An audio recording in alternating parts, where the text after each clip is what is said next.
Is that the new headquarters for the Ku Klux Yeah. Klan? That would be hilarious. Hit the play music thing. Only Play because music I want to.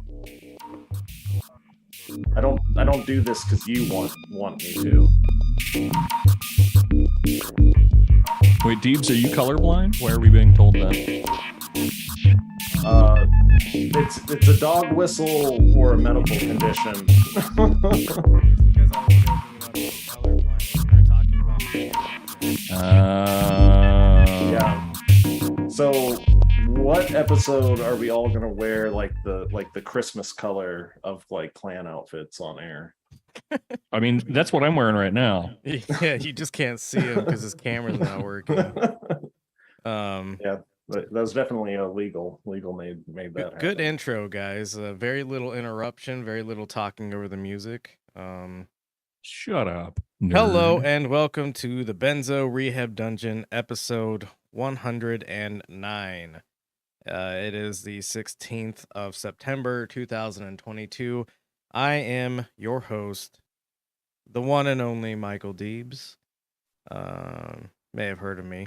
I am joined by Danko Suvin from the Instagram handle at DankDeLuz. And also John, the producer, from the Instagram handle at Discopathic, where you can DM him pictures of your butthole.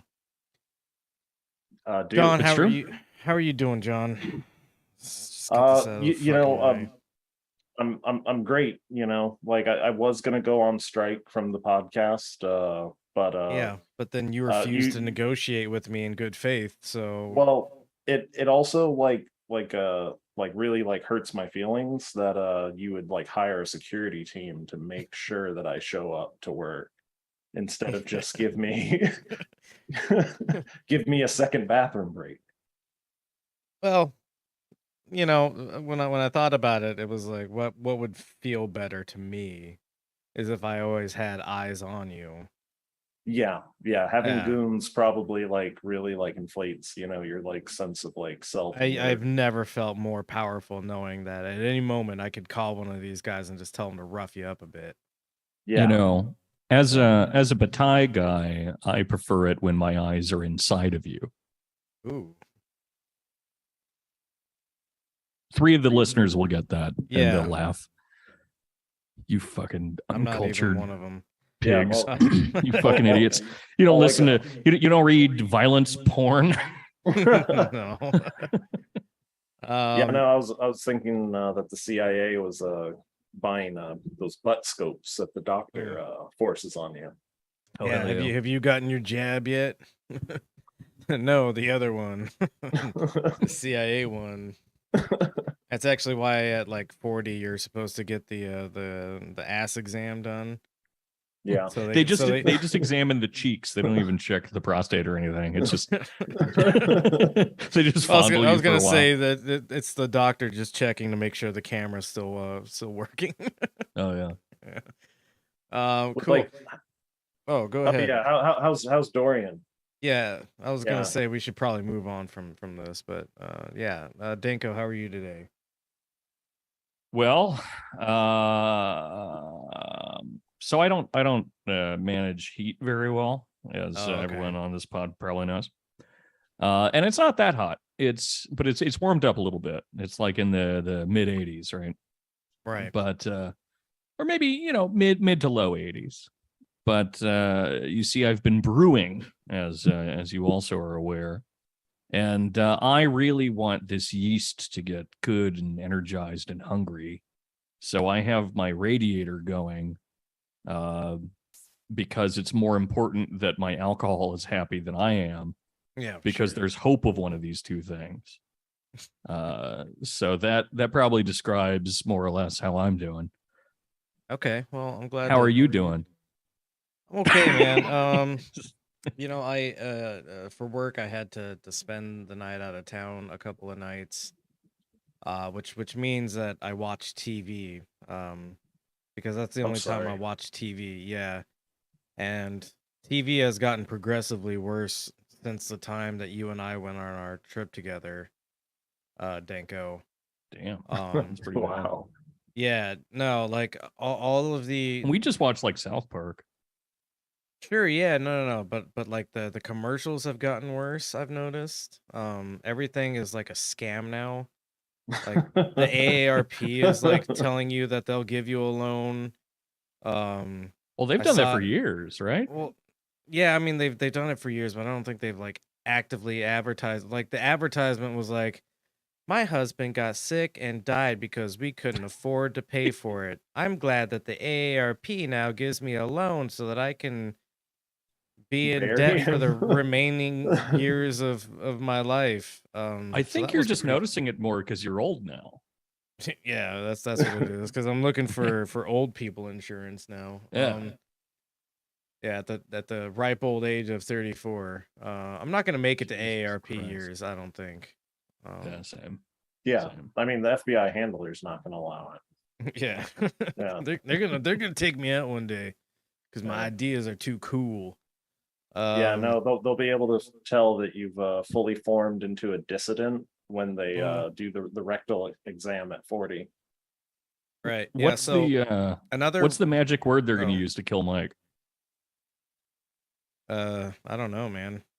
I'm not allowed Got to to figure know that that. out. I think by And none of us are design. allowed to say it. I guess if we Yeah. say it, If Yeah. you utter it, then somebody's gonna come in here and shoot me, and the good folks at home won't know anything about nuclear energy. And what are we gonna Oh, do then? oh, we're going to talk about this again. Yeah, man, I didn't get to finish. Remember, we had to talk about the queen too much. Yeah. Whatever, Shangri-La. we got other shit also. Don't worry. Anyways, another one that I saw was a credit card sort of thing, but it wasn't a credit card. It was a card where you purchase stuff all month, right? And then it turns the total amount of money that you spent during the month into a loan that you can repay. Oh, Um, that's disgusting. right, yeah. I think I'm getting the details right, and that's exactly what I thought when I saw that. I was like, Jesus Christ, like we're in for some rough seas ahead, I think, economically, when those are the kind of advertisements that I'm seeing. Well, you know Um, those things like Affirm. Have you seen or heard of that? a what? Affirm. There's a lot of these different things now where if you're buying something online that's a little bit more expensive than you'd usually buy, I don't know, like $100 to Right, yeah, end up. yeah. I just told everyone how expensive I consider expensive things to be. Anything over $50 is expensive. Kind of. Anyway, but yeah, they'll offer you like these essentially micro loans where you can pay it off in increments. But from what I've heard, they apparently will oftentimes end up like selling your loan even before it's paid. That's great, well, of man. course, that's how you sell a loan. But Right, yeah. it's really interesting. By interesting, do you mean incredibly predatory and like fucked up? It's spooky. I mean, I've used them before because I know that I'll be able to pay it off, Yeah. but I shouldn't. Yeah. All right. Well, so that's how I am. Dismayed Shut at up. the state of the world. But In otherwise micro okay. debt. Yeah. Loving the micro debt. I also saw that people are like doing the buy now pay later option a lot more for basic things like groceries. So that's also a good sign. Yeah, we're gonna see some rough times ahead, I think. Speaking of rough times ahead, go ahead and go to our first link. Shit, do we have So- links this episode? God damn it. Yeah, we got links every episode. That's what we do, man. It's always a horrible reminder. We got links, Jesus. and I also got notes. No. I'll turn off my mic. This this is You're- where the you're welcome- teleprompter gets installed. Yeah, you guys are welcome to hop in with some witty commentary and stuff. That's fine. I would never. Yeah. How I dare mean you insinuate. the formula of the show isn't me talking and trying to get a point across while you two be clowns or anything. See, yeah, already doing it. You said that I legitimately contribute to the conversation. I would never say that in earnest. So, Biden secures tentative deal to avert nationwide railway strike. Nah.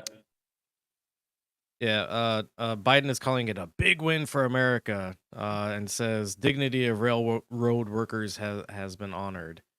From what I'm hearing, the leaders of the strike have sort of like tentatively agreed to this, and there's going to be a vote in like 30 days for the general populace to agree to these terms. The terms don't look too bad, but it's not nearly, I think, what a lot of people were asking for.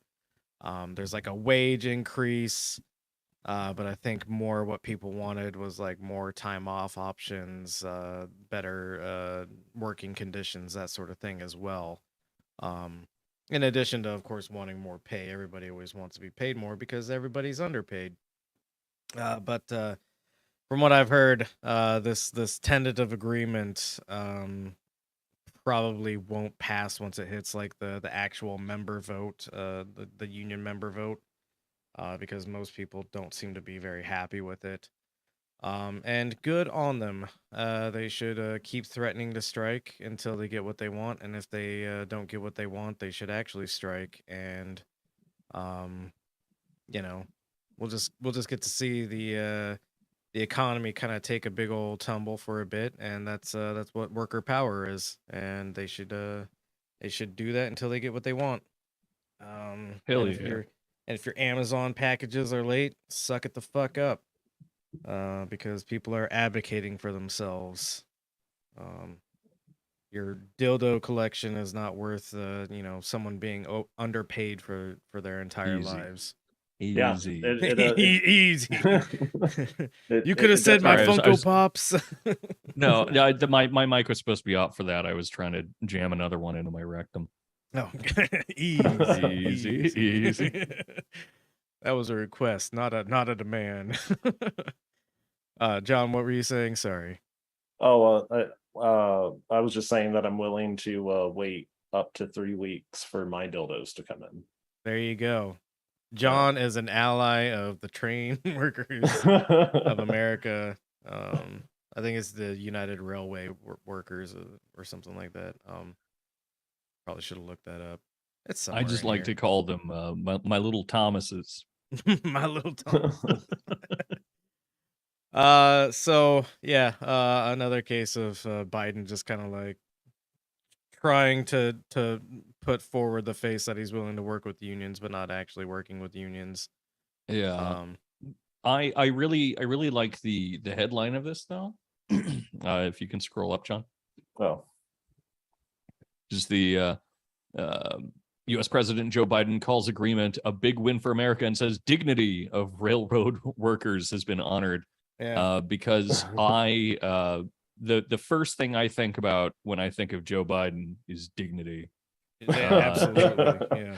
Which is funny because I think everyone that supports him genuinely thinks that that's the case. Oh, they That absolutely he's the guy do. that's going to bring back dignity. Yeah, yeah. It's Dignity and, bizarre. like, agreement. Yeah. Well, Even some people, and they may even be listening to this, but even some people I know who aren't necessarily like huge fans of Biden, you know, when it comes to somebody like Hunter Biden, they'll like defend him tooth and nail, sort of stuff. Like, hey, he didn't do anything that bad. I don't know why everybody's getting.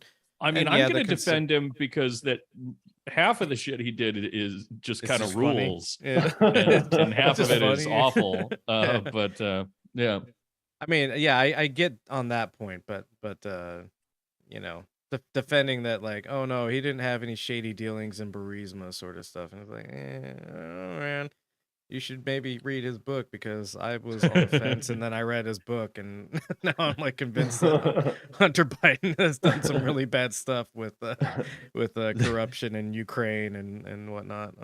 They brought me into Burisma because I believe in Because synergy. I had touched a train once in my childhood. Yeah. So, yeah. that's But that's just one last thing on the dignity go ahead. window, which is that I think there is a very interesting kind of psychological phenomena that you can point out here, which is that there's a certain type of person who would defend their father for being cowardly because their father is a person with some kind of like hidden dignity that other people can't see, and he's not willing to like Sure. step out of his lane, right? And that's the kind of person that loves Joe Biden, because he's this father figure for people that will never do what needs to be done because of the fact that he's just too dignified to like, touch the mud. You gotta smack the crack pipe out of your son's hand. You gotta, I don't know, take a stand These are all against Joe Manchin. Yeah, these are also the people that kiss their father on the lips, which is something that it's very much a Biden thing. So yeah, I was gonna say, isn't there like a picture of Joe Biden and it's Hunter literally a Biden thing just, that happened a just lot. like Yeah, I mean, Hunter like mentions like that in if the you didn't book. know they Like, were there's this- related, you would think it's some kind of like age gap twink relationship or something. I mean, it can still be that.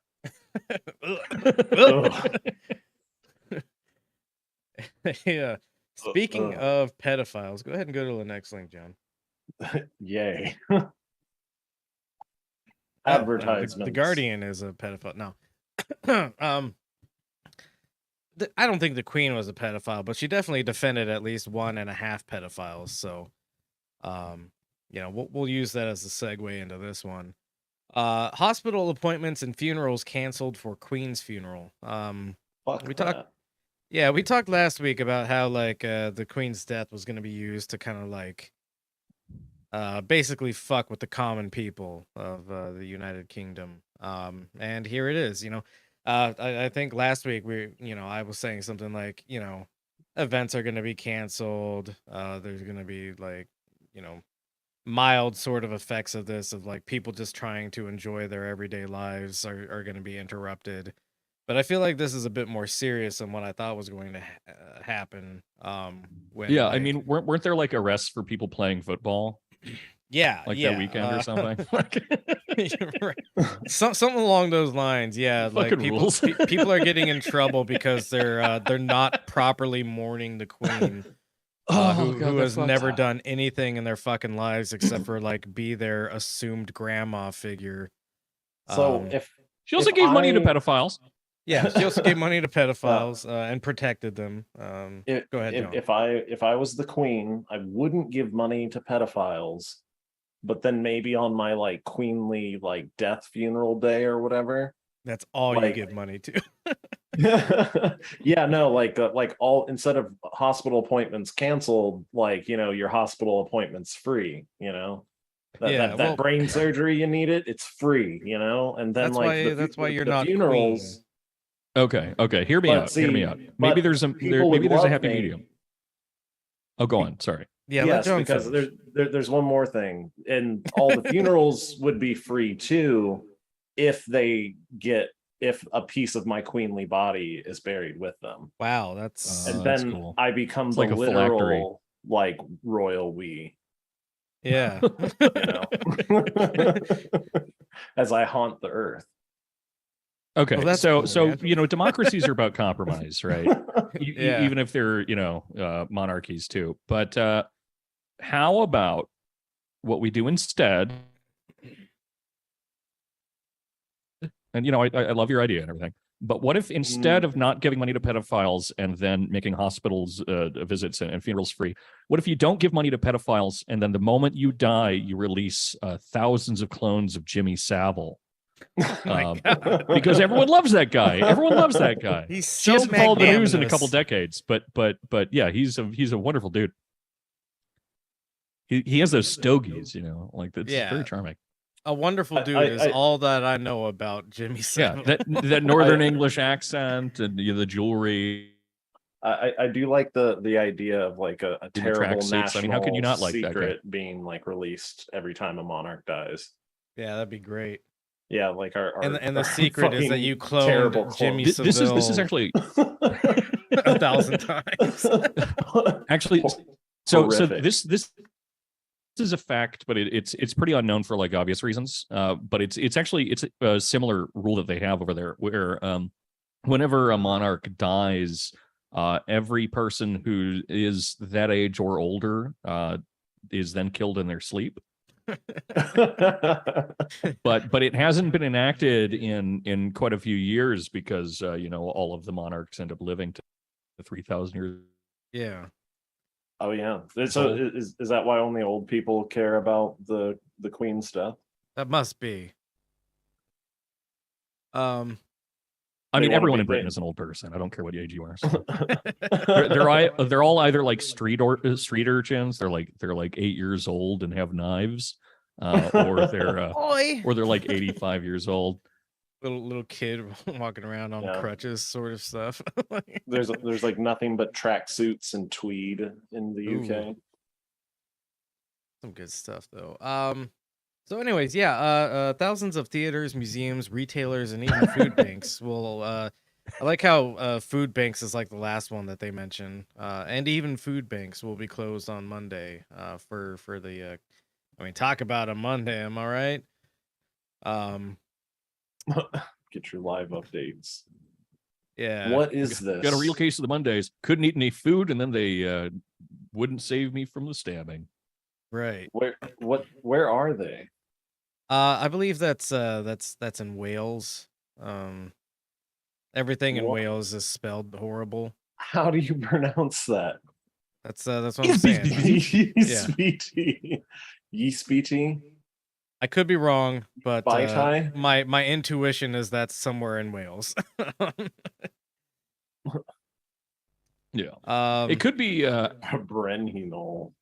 actually Gwent. Is that Welsh, or is that that's actually a card game in The Witcher. Gaelic? I don't even know. Yeah, I don't know either. Nah, shut up. I fucking hate those games, dude. I've tried. Yeah, that's Fucking hate 'em. fair. Oh, it is Welsh. Yeah. Dude, my intuition was correct, of course. Danko, That'll get you're you late. cutting out just a little bit here and there. I don't know if there's Yeah, I am. I sure am. Oh, there you go. Go ahead and go to the next link, which is a little bit of humor. My internet, it's bad. Yeah. You still should with us or Punish it? Yeah, okay. I'm still with you. All right. So this is a video of the new king, and the queen consort. She's not officially queen because he like fucked around with her behind the back of Princess Diana, and who really gives a shit about their personal lives or whether or not they were happy, because all royals should be dead. But am I allowed to just say that as an American, or like is somebody gonna get? I mad think at it's your me? duty as an American. That's Yeah. what I'm thinking, but then like all these like super patriotic conservative guys are like clamoring with like who can give the soppiest take about the queen, like Yeah, it's because they're all fake patriots, whereas we're the real ones. Yeah, for sure. We're the real nationalists. Yeah, exactly. I would have shot those redcoats and not even felt nothing about it. Yeah. Being on the left and really hating the queen makes me a national Bolshevik, really. No, you gotta go back a couple episodes and rewatch those. By the way, you guys like Dugan-Hauser or whatever his name is? That'd be an amazing. Is it film magical show. child doctor with a beard that hates Ukrainians or something? I just had bad thoughts. Like an episode of Dugan-Hauser where I don't know, a car bomb victim comes into the hospital. He's a boy genius. I'm about to get drugged by fucking Theorygram again. And so then they're like terribly scarred. And at the end of the episode, that's when he finds out that it's his daughter. Yeah. And it heals Plot his heart twist. somehow. 14-year-old Dugan-Hauser has a daughter who's It's older actually than him. it's you know that old riddle about a boy and his father.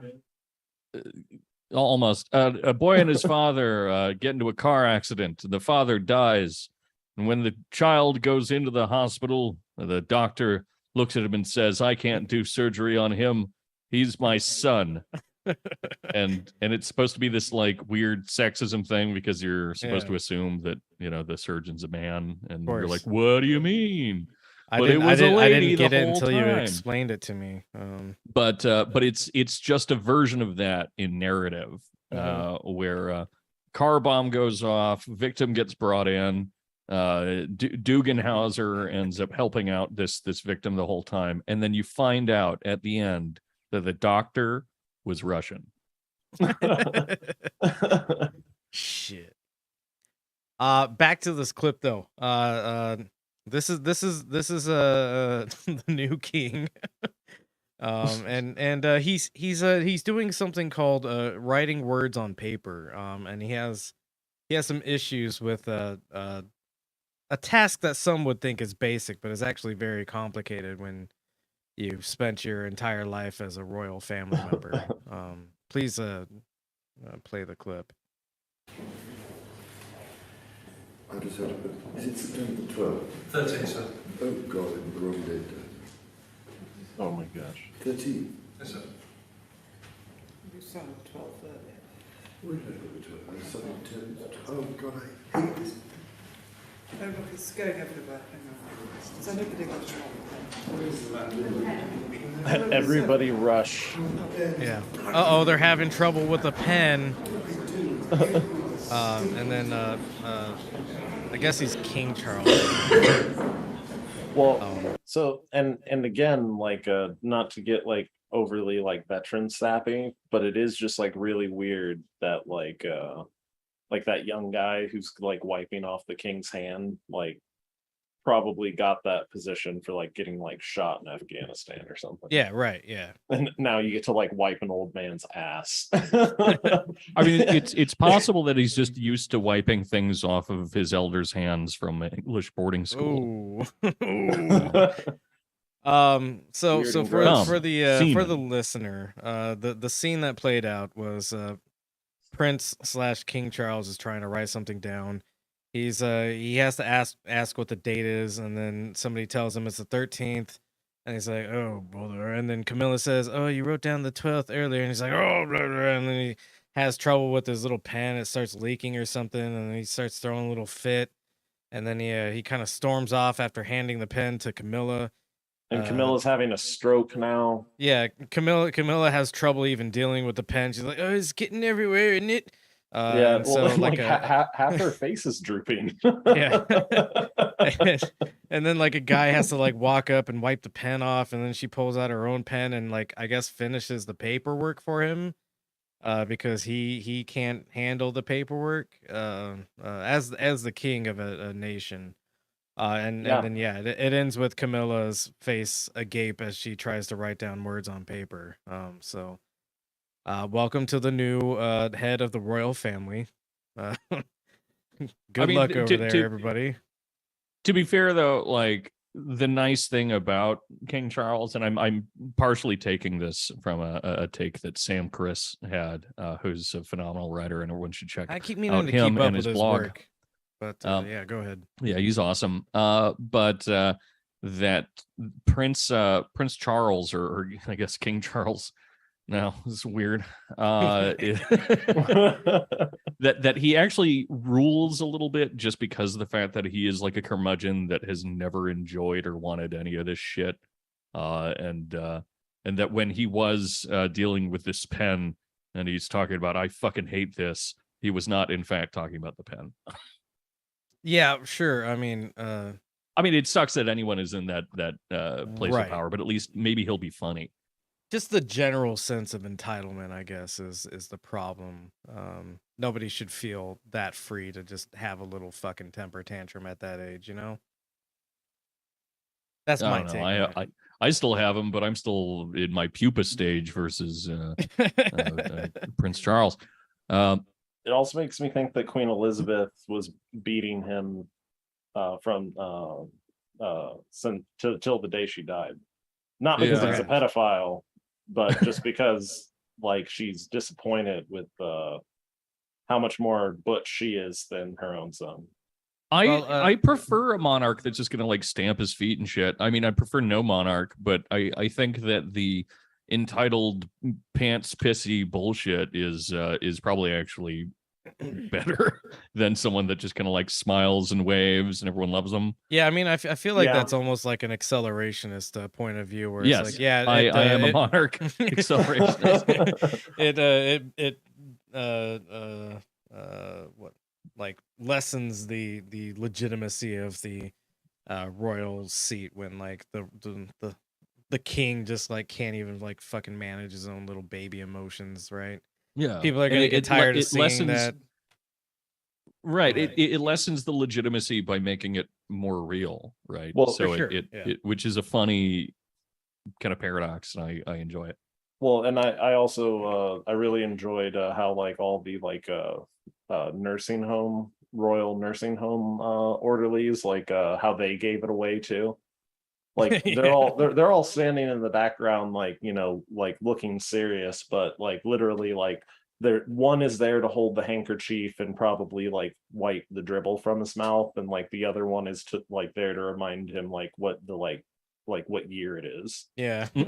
13th, sir. And they just like gave it away that he's he might not even be senile. He's probably just a spoiled Yeah, he's just a baby. yeah. Yeah, he just has poop in his pants, which would Yeah. happen either way, but you know. So that's a funny clip of the new king being shitty. You mentioned something Danko, that you know, this kind of like makes it more real, and I think that's ultimately kind of what accelerationists usually think, is that like once a big crash happens, right? Once you zoom and then you boom, it kind of lays bare the truth of whatever system you're working with that you want to fail. It Yeah. makes it real to a point where you like don't have that suspension of disbelief anymore. You can't like believe in like the you know, a lot of times this is about capitalism, right? Like the truth of capitalism and all the evil that it does can't be ignored any longer, and so you have to like come to terms with it and maybe do something to change the way your economy functions. But until we have that big boom, that big crash, you know, we never escape that that ability to ignore what's real about it. Yeah, I mean Um, it's all about contradictions, right? So you Right, got to yeah. be, yeah. Well, you don't even have to be aware of them. Not all of it's subjectively based, but yeah, yes. Go ahead and go to the next link, which is we're gonna do a little bit more British politics. God damn it! Fuck. So Liz Truss. So the British people have gotten two pretty prominent leaders that nobody has voted for in the last 2 weeks.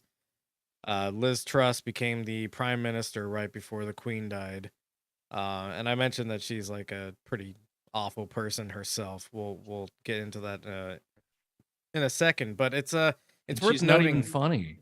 she's not She even doesn't funny. have that hilarious Boris Johnson shit going Yeah. on. She's not even funny. This article here is from the BBC, and it's how Liz Truss won the Conservative leadership race. So the Conservative Party is the party in charge of Parliament right now, which means that whenever the Prime Minister resigns or whatever, they basically get to choose who the new Prime Minister is. So Liz Truss has won the contest to replace Boris Johnson as Conservative Party leader and Prime Minister. The Foreign Secretary beat former Chancellor Rishi Sunak in a ballot of Conservative members, winning by about 21,000 votes. And you might think, wow, that's a really close race. 21,000 votes. This isn't open to the public. If you go down just a little bit below it, it shows that Liz Truss got 81,000 votes. Rishi Sunak got 60,000 votes. Go ahead and scroll down just a little bit. A little bit more. Keep going. All right, right there. So who chose the winner? The Conservative Party said 172,000 people were eligible to vote in the final stage of the contest, or about 0.3% of the total UK electorate, and that about 142,000 people voted. I did the math Wow. on that. Liz Truss was chosen by 0.12% of the entire British population to be prime minister. That somehow is like the most British thing I've ever heard. Right, yeah. So a very select group of people got to choose who the next prime minister was. It is in absolutely no way representative of like what actual people in the United Kingdom want. And that's not to say they want something better, but you know, democracy would be nice, I think, sometimes. Actual democracy. To compare the number of people that voted for her to the total population, 81,000 people voted for her. The United Kingdom has a population of 67.2 million people.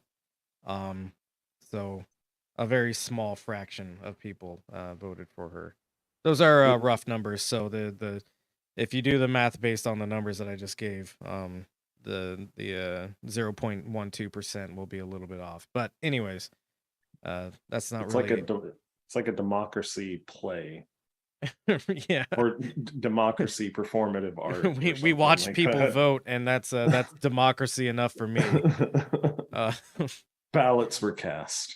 Yeah, so we actually have a clip to bring this subject into our next subject. So go ahead and go to the next link.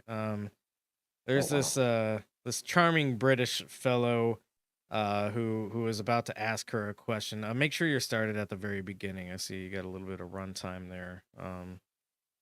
Just want to make sure we don't miss anything. But basically he's asking her about whether or not she would launch nukes. And her response is a little bit alarming to me. So go ahead. You'll be ushered into a room very privately at number 10. Will be laid out in front of you what are called the letters of last resort, your orders to our Trident boat captain on whether you, Prime Minister Liz Truss, is giving the order to unleash our nuclear weapons. It would mean global annihilation. I won't ask you, would you press the button? You will say yes. But faced with that task, I would feel physically sick. How does that thought make you feel? I think it's an important duty of the Prime Minister. I'm ready to do that. What?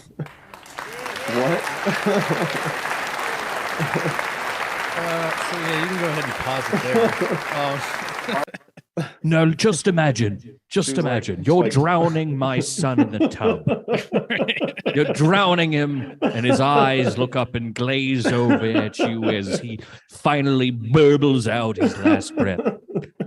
For me, that makes me feel a bit ill. But you, Michael Deebs, how does it make you feel? Do you feel? Yeah, do you have a capacity? Yeah, I think that would have been a better question to ask her. Is like, do you have any feelings whatsoever? You've just killed 13 Chinamen. It kind of reminds me of like the way he talks. Kind of reminds me of There Will Be Blood, and it's like, let's say I have a milkshake and you have You've a become my milkshake. boy. And my straw reaches all the way into your milkshake. And I shoot you in the face. I do. I shoot you in the face. Yeah, this is kind of an unhinged response. And then like I mean, this is, I think, almost exclusively an audience of Conservative Party members who just like give rabid applause to the fact that she would just drop the nukes because it's her duty to do so. Yeah, this just feels like 2002. Yeah, no, that's know, that's or what's so 2003, amazing about it is it's like we're back to like just drop the nukes on them sort of stuff, but it's also in England now, I guess, as well. I mean, it was over there. Oh, of course for it was sure. always over there. Yeah. But yeah, it's. I mean, it's they were fun like just the first watching. people to join us in our little Exactly. excursion to Iraq and Afghanistan. Time is a stupid circle, I think is the quote. Yeah, I think that's what I remember from True Crime or True Detective. Wow, why did I say? I almost called it Breaking Bad. So Jesse, time is like a flat circle. We gotta cook again. So as Madison well, somebody says that they're waiting for your OnlyFans account, John. But Madison in the chat says he even gave her the option to just talk about how she would feel in the situation, not what she would do, and she still chose to say, "Yep, I'd fucking do it." Yeah, no, that's what's so deranged about it. If you like really think about the situation, she could have been like, "Yeah, I would feel terrible about it too." No, instead she was just like, "Yep, drop the bombs. That's my job." So anyways, she's talking about the nuclear option, and then we're gonna be talking about the nuclear option, but in a different way. Um, got some feedback from a couple of folks on the last episode, uh, and I wanted to follow up on that in good faith. One of the comments I got was France recycles its fuel. A lot of times when nuclear energy is used, we don't actually use all of it. Like a spent fuel rod still has a bunch of uranium that could potentially be used still. It has to be kind of reprocessed, recombined, etc., and then sent back to the reactor. That is more efficient, and it would extend the efficiency of nuclear energy, of course. But this is only kind of kicking the can down the road for nuclear waste. Eventually, you're going to have to deal with the tons and tons of nuclear waste that you created.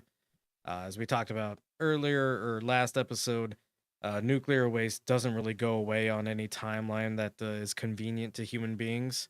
Um, it's theoretically like hundreds of thousands of years, um, and at like best case scenario, maybe like tens of thousands of years.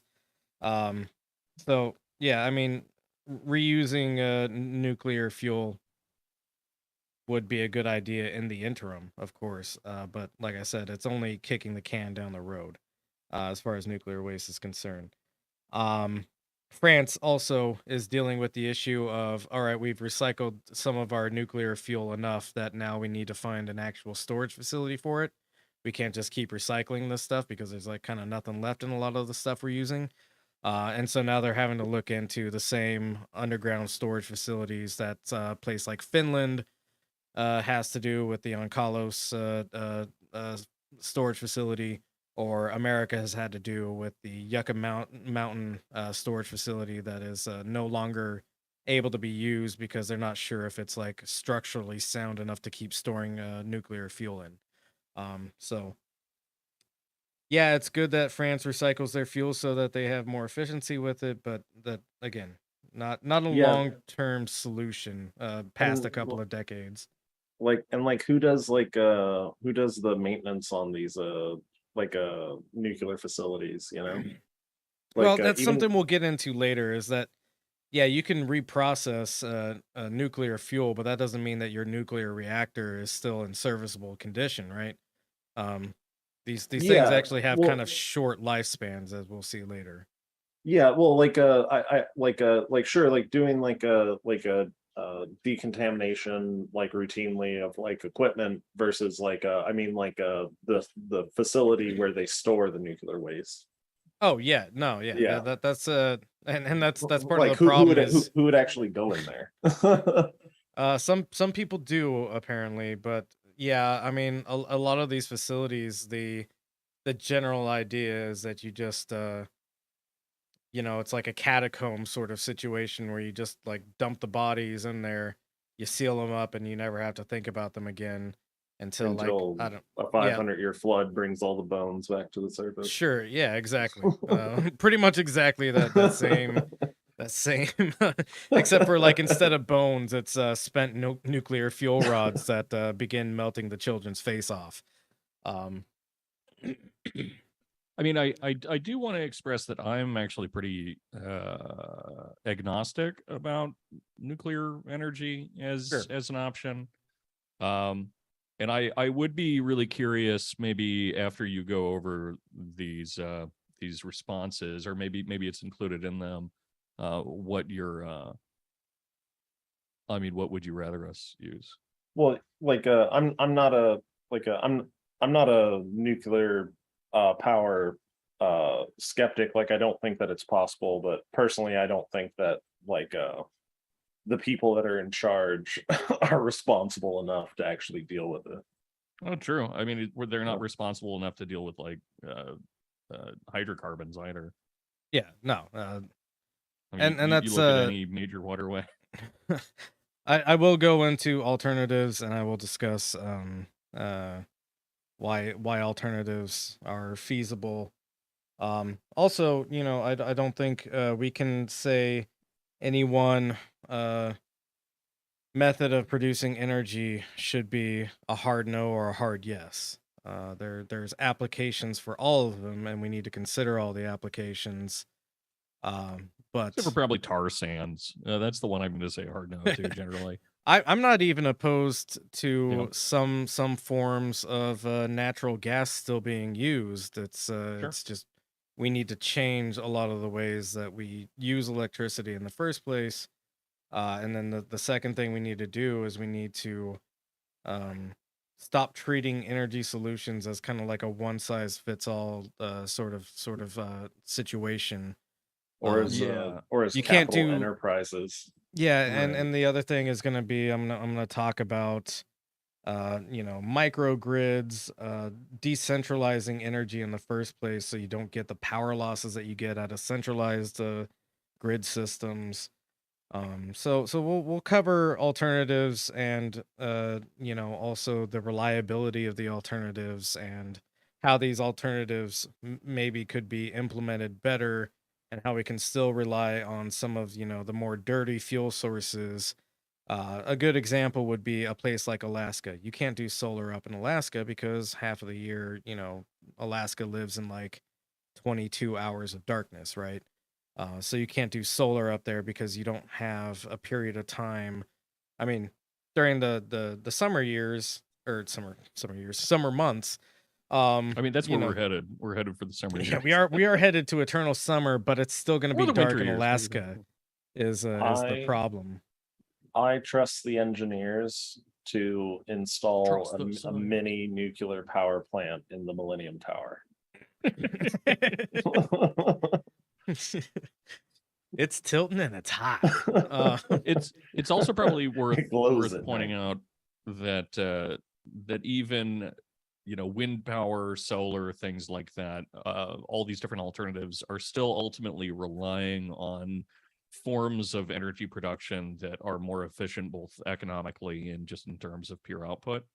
And so in terms of us producing and backing up things like solar, things like wind energy, we still not only need to like blow holes in the earth in the third world, but also we end up needing to back them up or use for their construction themselves a lot of fossil fuels, things of the sort. So yeah, absolutely, it's pretty cool. It's and that's something I kind of got into a little bit last episode, talking about. Yeah, I don't listen to this fucking podcast. Yeah, I know you don't.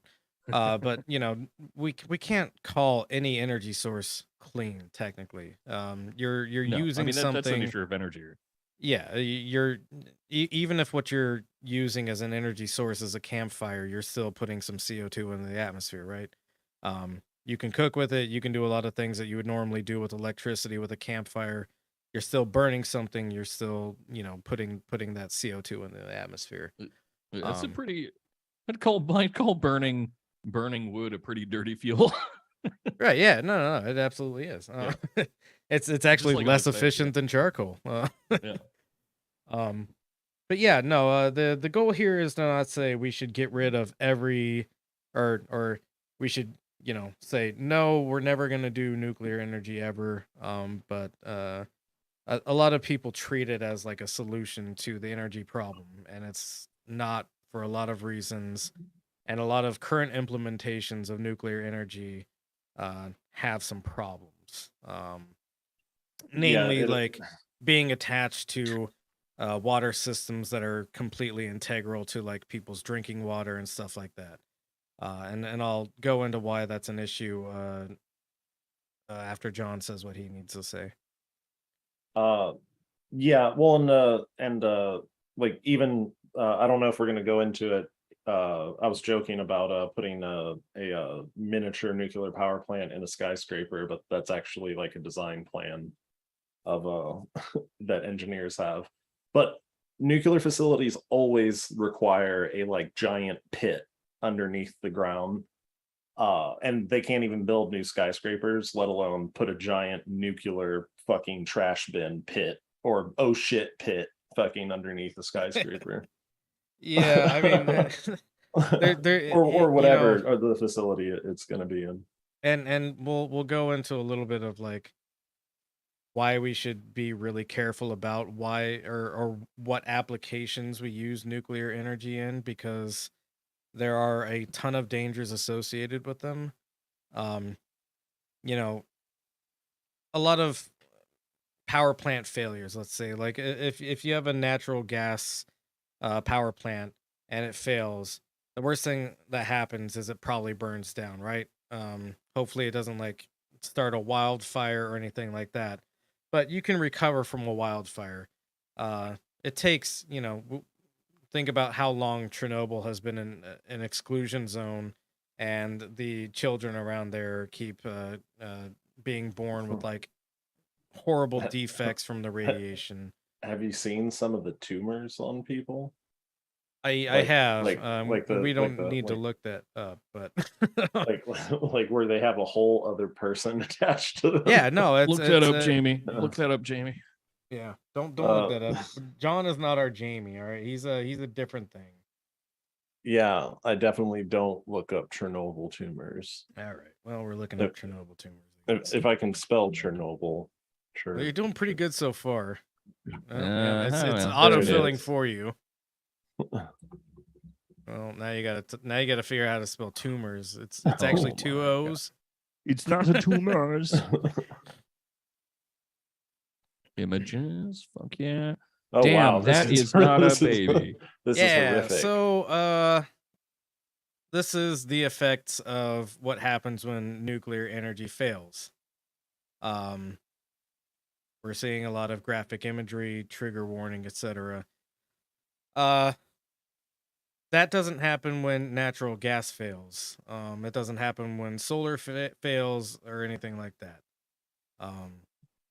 Yeah, like natural gas, it's just like it's usually a very quick localized explosion. it Everybody blows dies up. who's involved. Right, but- yeah, everybody dies, but we're talking about generations upon generations of pretty horrible side effects from Chernobyl. Yeah, yeah. Go ahead and We're go also, to. Oh, we're also. sorry. I would point out that we're pretty much equidistant, or Chernobyl is pretty much equidistant to now in terms of time to the invention of like nuclear technology. Sure. So this is still ultimately a pretty primitive form of this technology, and I would also point out that this is like the objective versus subjective violence thing that Zizek talks about, right? Where yeah, it is way more dramatic and way more terrifying when someone stabs your neighbor to death in broad daylight. But and so that's not a great thing to happen. But then it causes you to privilege that form of violence and call it more extreme and more important than the amount of people that just died on their way to work that morning, right?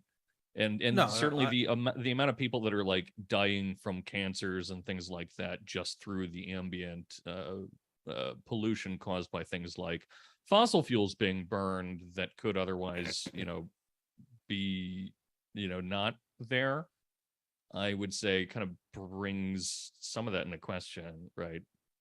Absolutely. And Well, yeah. and part of the reason Al- I'm not comparing any of this to fossil fuels in general, except for like whether or not a natural gas plant exploding like will do decades upon decades of damage, is because fossil fuels are so unclean that it's not even worth considering them as like a future power source in a lot of cases. Yeah, Right. Like the reason that boomers are as stupid as they are is because they are all full of like So lead much lead in from the fuel. atmosphere. Yeah, exactly. So I Oh, mean, man, I think- compare that to Chernobyl going off in what, like 86. I think that having lead in the gasoline is probably a bigger deal. And if we had some way of like producing energy that didn't require that, which we did, then we should have done that, even if it did end up causing like, I don't know, a few thousand deaths or babies with tumors, no matter how fucking awful that is. Sometimes you gotta crack a couple of eggs to make a real weird omelet. I mean, energy production and like and use is kind of inherently yeah. diabolical and evil and is going to damage the world, because that's literally what it is. It's like, yeah, it's the world dying of old age. Same shit that happens when you eat. Anyway, all right, sorry, John, go ahead, and then we got to get to the next link. Oh yeah, I was just going to say it is funny, like getting in an argument with a boomer, like saying, like when they say something like we didn't need so many warning labels when I was a kid, and then you just ask them like what year it was when they were 3, and then like show like that 700,000 kids died from fucking drinking bleach straight from the tap. The infant mortality rate has declined significantly since that generation. We didn't need warning labels on the hoses that we drank out of and got gonorrhea. It's that what's that the thing with the plane where it's like the bias, survivor's 9/11? bias, right? Yeah. It's survivor's bias where you like look at all the things that like happened to work, and then you ignore all the things that didn't work because you forgot about them because you were 3 when your 3-year-old friend died from drinking bleach, and you never thought about it ever again. So you don't have that like cognizant memory of like, oh yeah, all the kids my age were dying from drinking bleach. Yeah, I really questioned why one of the instructors at my trade school was so old that he was an electrician before we had multimeters. Oh man. Yeah. And he goes on and on about how high and low voltage feels different. Yeah. It's just got a different tingle to it. So get rid of that side shit. And then zoom in on this marker that I should have in here somewhere. A marker. Click on the Bear Valley Power Station. Just click on it. Yeah. Oh man. Close out of that. Oh, there you go. There you go. There's the marker. Like, man, I put this together when I was fairly sober. So one of the other comments I got is first is your off, mom is Beaver Valley? Yeah, jeez. Wow. Sorry, my zoom phone out a little froze, bit. so I Zoom didn't have out a chance to bit. say it before. One of the comments I got is that well, the land usage thing around nuclear power facilities isn't like, yeah, that's no. Go to the. Why would we ever want to look at this version of the map, John? Oh, It's prettier. We want to see the infrastructure. We want to see the satellite view of things. Oh, well. I'm going to fucking hit all the X's except for the big one on the top right. So one of the comments I got is that the land use. I said that there's like a radius around nuclear power stations where the land is kind of like implicitly not entirely safe for living in. And the person, well, it was a couple of people actually told me that, well, you can actually live right next to a power plant. There's nothing wrong with it unless something bad happens. That's the problem. Is that nuclear facilities can have something bad happen. I know we talked about Chernobyl, but bad things happen at nuclear power plants that get close to the the meltdown stage pretty often. Fukushima was in the middle of like a residential area sort of thing, or close enough to where a lot of people lived, where it was a real hazard even trying to evacuate anybody out of that area. So we can say it's technically safe to live around a nuclear power plant, but you don't actually want to live around a nuclear power plant. And the way that we more or less plan out communities and stuff like that is nobody lives near a nuclear power plant. I looked at a bunch of nuclear power plants across the country. None of them are within like a couple of miles of any kind of residential area, and I would prefer it to stay that way because why take the risk? There's no point in it. The other thing is the water use. Go Just ahead no, if you want to. Oh, yeah. no active ones. What's that? I think there were second generation power plants that were near residential. Oh yeah. plants in Yeah, America. but that practice has kind of been stopped. Yeah. It's this is more of a funny funny tidbit. But when I was in like middle school, I think it was the 7th grade, I had a professor that was not a professor. Jesus, he doesn't deserve that term. He's an awful teacher. But I had this 7th grade teacher that would go surfing with a lot of the kids because he was probably a pervert. But the place they would go surfing was at the San Isidro power plant. Oh, because the water was really warm. yeah. No shit. Which is so funny to me. But yeah, just a fun fact about So that. no, I hope they're all dead. I know he's not. yeah. So the point 'cause about water I'm is watching it another right now. thing that was brought up is that when I brought up that nuclear power plants have to be near large bodies of water, I wasn't necessarily talking about the amount of water that they use. What I was talking about more was the contamination risk because nuclear power plants actually do use quite a lot of water, but technically a lot of that water is recyclable. A lot of it is burned off in steam, of course, because you're cooling down super hot stuff. Um, but you'll notice that the Beaver Valley Power Station. That's why I chose this one, kind of as a case study for why this is a little bit of a problem.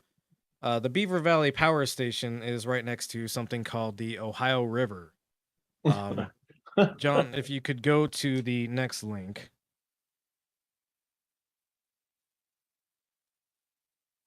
The Ohio River is an incredibly long river that ends up feeding into the Mississippi, which is also an incredibly long river.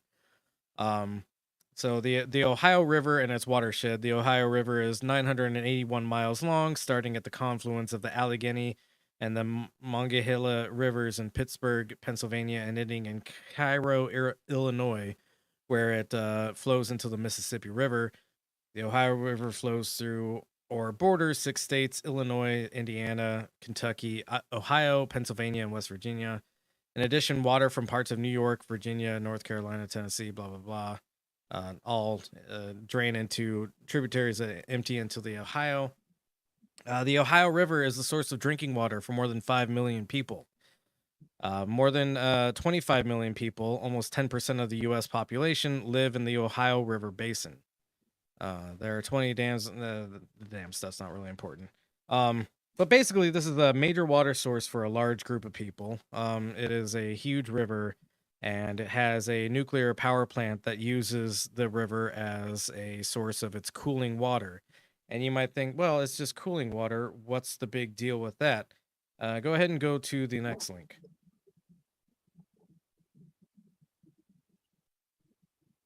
So all water that is used in the cooling of nuclear power plants actually becomes contaminated from something called radionuclides.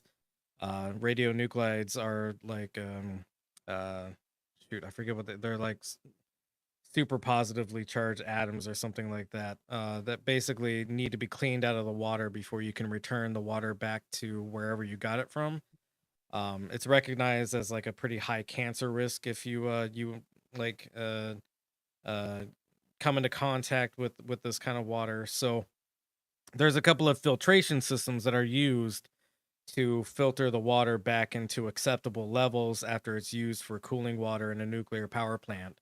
And basically, what this does is it concentrates all these radionuclides into a certain group or like a certain part of the water, and then it siphons that water away and returns the rest of the water as clean water.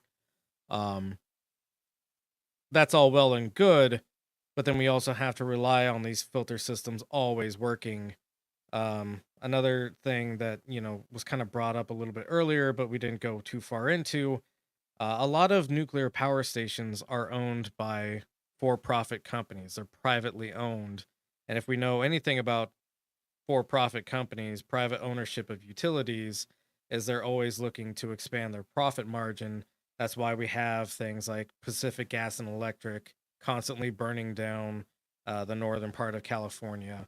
SDG&E down here in the San Diego area, always doing rolling blackouts because they haven't maintained their power grid well enough to ensure that we won't have constant fires and stuff like that.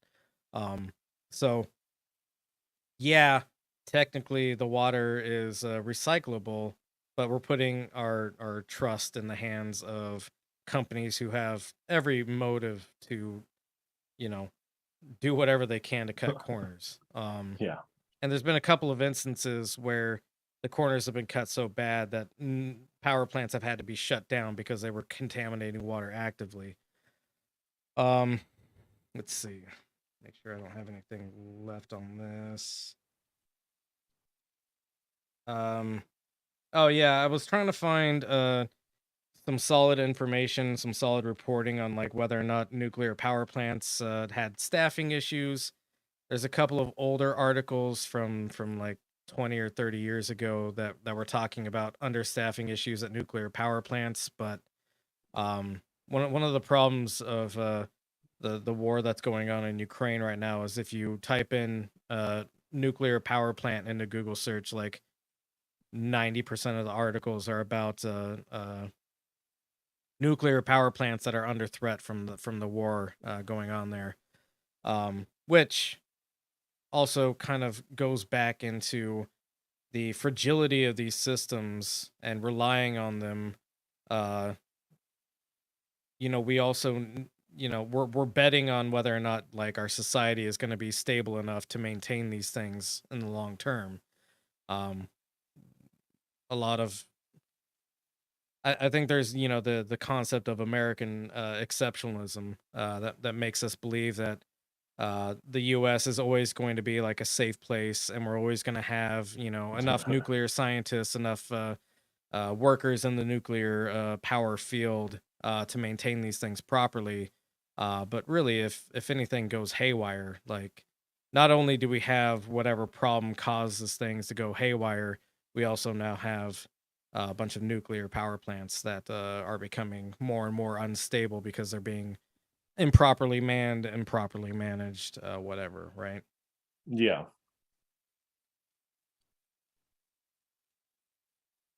And also, like, is this not like some type of like small mammal milking device? That's kind of what it looks like. But what it is it's some kind of sonic device, I believe. Which kind of like concentrates the radionuclides into certain areas of the water so that those areas can be filtered into like the waste of and that waste gets recycled. So, you kind of like keep making the water worse when you do that also.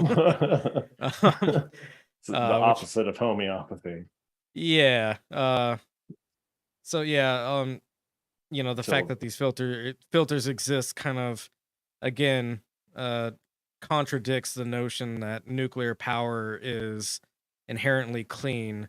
It's clean as far as emissions are concerned, like air emissions are concerned, but when it comes to the environments around them, not very clean at all. Go ahead and go to the next link. I think there was one more point I wanted to make on the waterfront.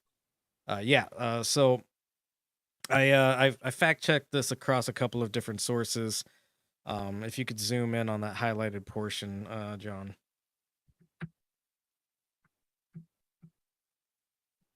So the Nuclear Energy Institute estimates that per megawatt hour, nuclear power reactor consumes between 1,514 and 200,000, 2,000. Did I say 100,000? I I don't know. I don't listen to you. yeah, I don't listen to shit. on this podcast. I don't know where I am. 1,514. I tune and out for two- the numbers. Where am I? You're on John, a is that you? podcast. It is, Yeah. John. Oh my I god! wish we could see you, man. You got to get that camera fixed. Yeah. No, you don't want that. Well, so actually, I know why Danko's camera isn't on. He It's doesn't because want he's us a to see his procrastinator. blackface. Oh, Wait, He what is am I a- he- procrastinating? Because he has no clean laundry, so he's just sitting there naked, and he's Ooh. too much of a coward to show us. yeah. That's so close to being true. I have laundry going Danko's right new now because clothes. I keep putting it off. And just here's a fun lore fact about the pod for everyone. Back in the good old days when I was recording the podcast from Chicago, I used to do the podcast because we weren't on video yet. We hadn't made that terrible choice that ruined the podcast. And I used to do it in the nude constantly. So pretty much all of the early episodes are me in the buff. So I just remember really that. wish I didn't know that. You're welcome. So if anyone Pink- wants to listen to those, the acoustics are better. They're brighter. If anybody wants to listen to those, just imagine me naked. Yeah. The Cool. reason that the first episode has that awful fucking unbearable echo is because my asshole was so spread open wide. You know, I actually got rid of that first episode. Oh, well, now we can't meme about it. We can Only the OGs we can can meme always about just it, I keep guess. it in the imagination of the listener and viewer. But Yeah. I figured It's like you how know, I s- remind all my partners, you know, when you used to love me, and that yeah, usually exactly. that And they're like, fixes no, it for the I time being. don't actually. We used to be happy. Yeah, no, I got rid of it because I figured if somebody came across a podcast, I'm like, oh, I'll just start at episode 1. I didn't want to do that to them. I didn't want them to Hi, be I'm like, Michael Deep. Yeah. Deep. I didn't want them to be like forever turned off from the Benzo Rehab dungeon because our first episode's audio was garbage. Yeah, you want them to be forever turned off from it for other reasons. Yeah. I mean, Wait, like I would rather, you know, be unloved for who I actually am and not who my bad audio was, you know? Inshallah. Yeah. But now they're Yeah. just going to think that we're corporate plants later on. Yeah. We are. Well, I've Like- been called like- a Fed once or twice. That's true. It is Yeah. true. Twice actually. Twice. Yeah. Twice in one sitting. I mean, once Uh, was you calling him a Fed, and then the other time was me calling him a Fed Yeah. and demanding that he do a tabletop of blow to prove that he's not. Yeah. Which was hard because he was airtight while we were saying that to him. Very hard to hear you guys at that point. So anyways, the Nuclear Energy Institute estimates that per megawatt hour a nuclear power reactor consumes between 1,514 and 2,725 liters of water. This is compared to coal. Again, not a very clean energy, so why would we even compare it to that? Which is 1,220 to 2,270 liters, and 700 to 1,200 liters per megawatt hour for gas. The other problem with this cooling water and why we should be careful in how we implement nuclear facilities into an environment is because as the very last line of this this particular paragraph says, last two lines. However, it is eventually pumped back into the body of water it originated from, albeit at a very high temperature, or at very high temperatures, whatever. I got the same point across. This can increase the temperature of the natural water source by up to 30 degrees, posing risk to the aqua life. So basically, you're like superheating the water and then just dumping it directly back into the river. You know, specialized inhabitants of this water may find that incredibly difficult. It's also just not good from like a general warming perspective to like have lots of warm water where you're supposed to have cold water. Wait, So go ahead. so this quote though, so the majority of the water is used to cool the water that they use to make the energy?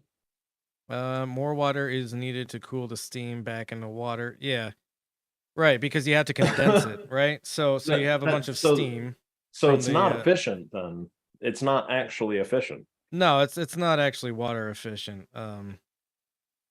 It's efficient in terms of like how much you have to burn in order to get energy out of it, right? Well, yeah, I guess the bang for the buck is efficient, I suppose. The amount of Yeah. energy that you get, but still, it's wild that the working water is the smallest portion of the Right, yeah. it'd be like needing to like throw gas on gas to get it to work better. Which does work, by the way. That's just called but- grilling. yeah, I'm just trying to grill for God's sake. Just trying to get a nice char. So you'll notice that whenever you look at and we can go back to the Beaver Valley power plant if you want real quick. God, you want to sound so naughty when you say that. Go ahead and zoom in on that bad boy. Nope, stop. Why would you look at the traffic? Because you made me go back. All right, well, zoom in and you'll see, well, yeah, you can see the plume there over on the left-hand side. Oh, wow. So that's the steam rising up from the cooling water, and then they try to recapture a lot of that water by basically condensing it down inside of those stacks. So there would be more steam if they didn't, well, I don't know.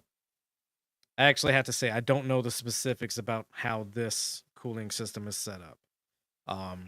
But from what my research tells me is that a bunch of condensers are kind of used in these stacks to reduce the amount of plumage that you get out of them, to also recapture the water through condensing it by,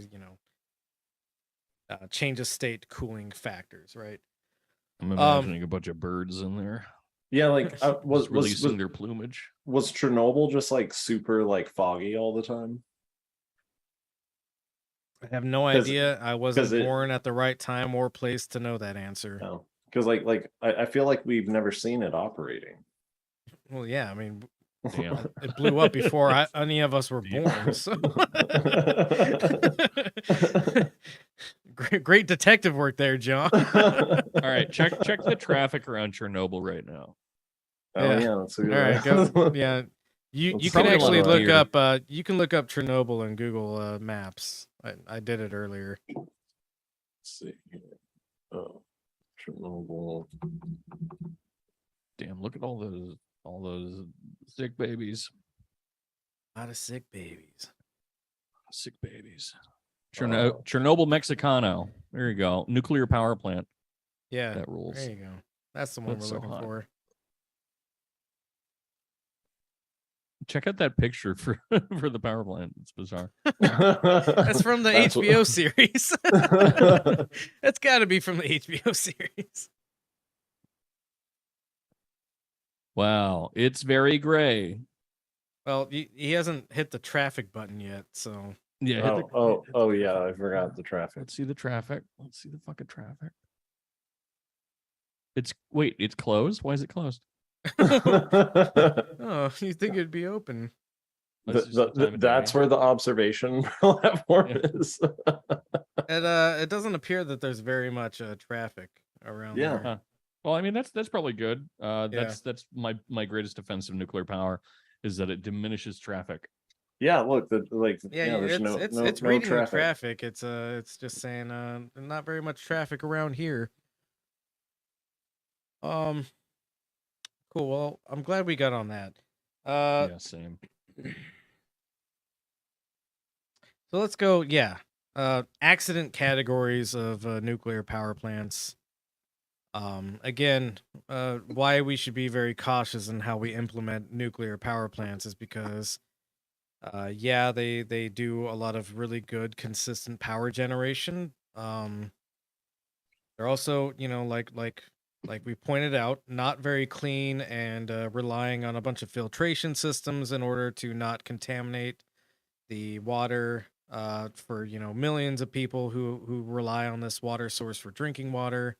And that's just one reactor. There's lots of other reactors that are tied into uh, sources of water or water sheds that are sources of water for lots of people. And once you kind of have like a runaway nuclear contamination situation, it's very difficult to reel that back in. Regardless of whether or not it's like a full meltdown or just like a breakdown of like the piping that's used to cool the cores down, right? We'll look at a lot of closures that have happened because it's a pretty dangerous game cooling these nuclear systems down. But go ahead, John. Well, that's what the nuclear fucking toilet bowl's for, is right? That's what the oh shit fucking shaft. Yeah, right. That's why they usually have something where you can just like press a button and everything just goes underground and then I guess they don't worry about it after that. Yeah, because like well, I mean, there's still got to be some kind of like nuclearization, some kind of. I mean, it becomes a super fun site immediately. Like, there's all sorts of things that happen when you reach that point. Yeah, like I'm not sure, I'm not completely convinced that nuclear is completely non-viable as a power source, but like in the videos they don't talk about that. They're like they try to make you feel safe with the nuclear poop chute.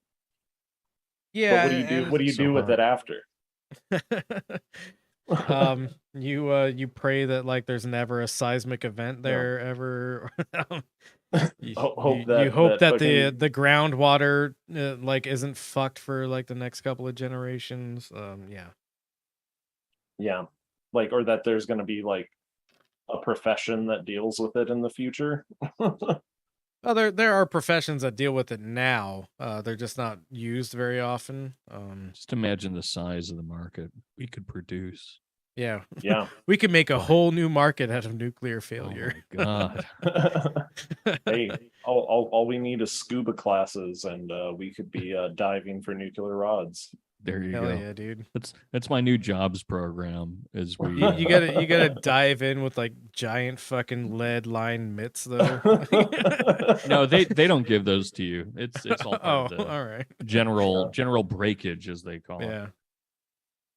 Imagine trying to like swim back up to the surface with these like 20-pound gloves on either of your hands. That'd be amazing. So accident categories. Number one is nuclear meltdown. That's the one everybody's most familiar with because it's when like the worst shit happens. The largest scale meltdowns that happen are, of course, John, yeah. So we got 3 Mile Island in Pennsylvania that happened in 1979. Weird that a lot of American propaganda doesn't really talk about our own like nuclear disaster that happened before the Chernobyl nuclear disaster happened. But then you have Chernobyl, and then more recently you have Fukushima, which was in 2011. There have been other meltdowns that have happened. A couple in the United States, a couple in Canada, a couple in England. Or I guess only one in Canada and one in England. Mostly the United States. One in It's Scotland. also cool how these meltdowns seem to stop after Chernobyl. Right, yeah. There was a one lot that was of caused by an act of God, but Fukushima obviously happens after Chernobyl, and that's like the last that's the major act one of that God we've one. had, of course. And that was because of a seismic event, which is why we need to, again, be careful in how we implement nuclear power, because seismic events can completely fuck up a power station. They happen sometimes. It's crazy. Yeah. There are People fault forget. lines, and we Everyone know forgets. about them. The breeder reactor? What the fuck? You don't have a breeder reactor? Yeah, so there were incels in the 1950s. I guess so. I mean, scientists from the 1950s all look so fuckable, though. That's true. Yeah. So Their most thick of these glasses. meltdowns were fairly containable. The big three, 3 Mile Island, Chernobyl, and Fukushima have been like the ones that weren't very well contained. The problem is that another thing is here in California we have a bunch of nuclear power plants that are built along Devil's Valley, which kind of sits on an active fault line.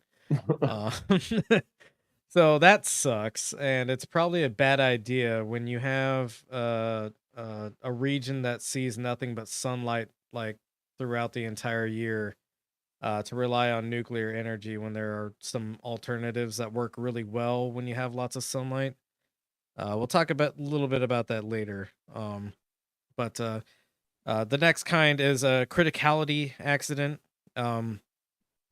Also sometimes referred to as an excursion or power excursion, occurs when a nuclear chain reaction is accidentally allowed to occur in fissile material, such as enriched uranium or plutonium. The Chernobyl accident is not universally regarded as an example of a criticality accident because it occurred in an operating reactor at a power plant.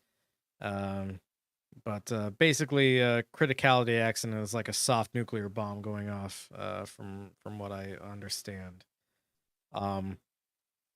Decay heat accidents are where the heat generated by radioactive decay causes harm in a large nuclear reactor. A loss of coolant accident can cause damage to the core or can damage the core.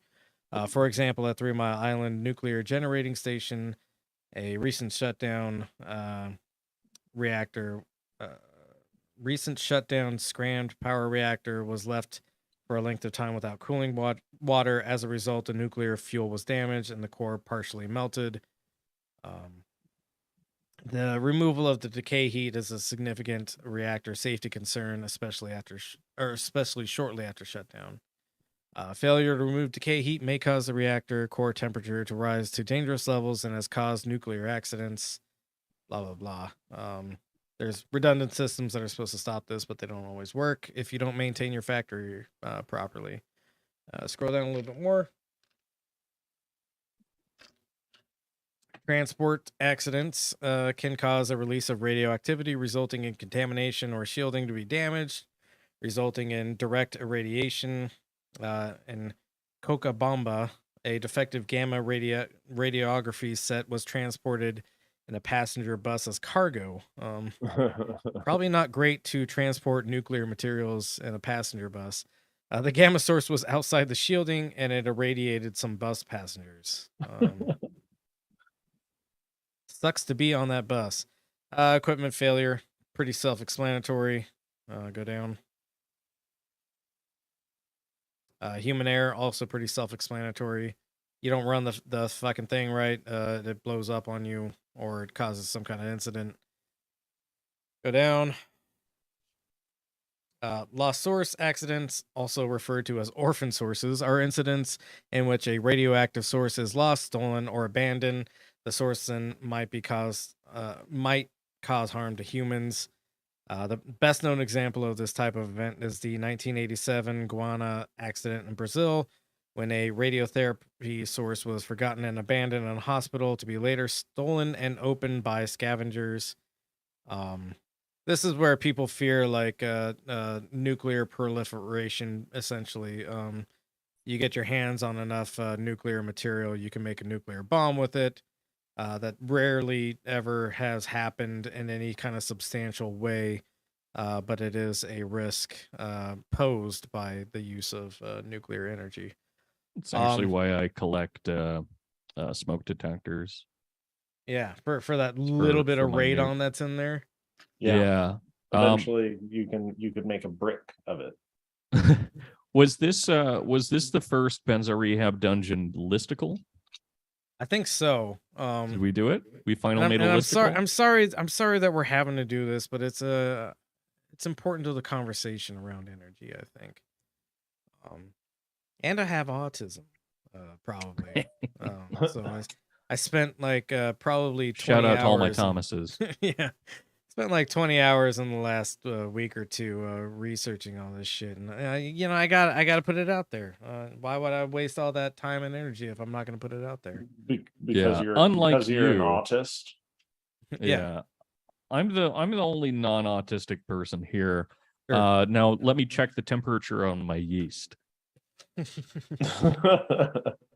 that why you've been muted? So what we'll move into next is we're going to admit some failures of solar. But before we do that, I feel a potty break is in order. If you gentlemen are good with that. Yeah. Let's Okay. since we only get one. Yeah, we only get one per your negotiations. So we will go ahead and hit up a potty break. You only need one or fewer potty breaks for a 3-hour podcast. Shouldn't be 3 hours either.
Okay.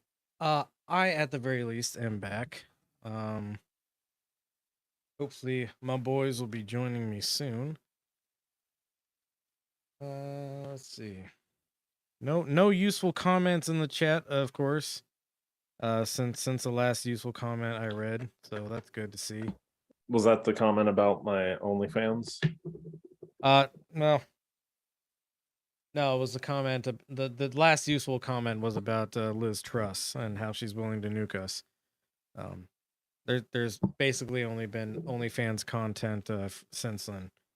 Liz Truss, more like Liz us. You know her fucking campaign slogan was I just said it. In Liz we trust. Yeah, I mean that's the natural choice. Yeah. It's like mate, in Liz we trust. It's funny because it's not even like, in our accents, that's kind of it's a stretch. Yeah. Not but in for their them. accent, makes sense. Not for them. Everyone in Britain has the same accent, by the way. Yeah. I hope everyone in Britain knows that you all sound the fucking same.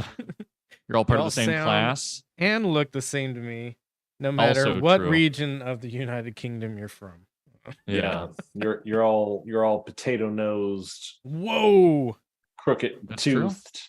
Jesus! He's just telling the Christ. truth. He's just telling the truth. Yeah, it's all the gin. Speaking truth to power.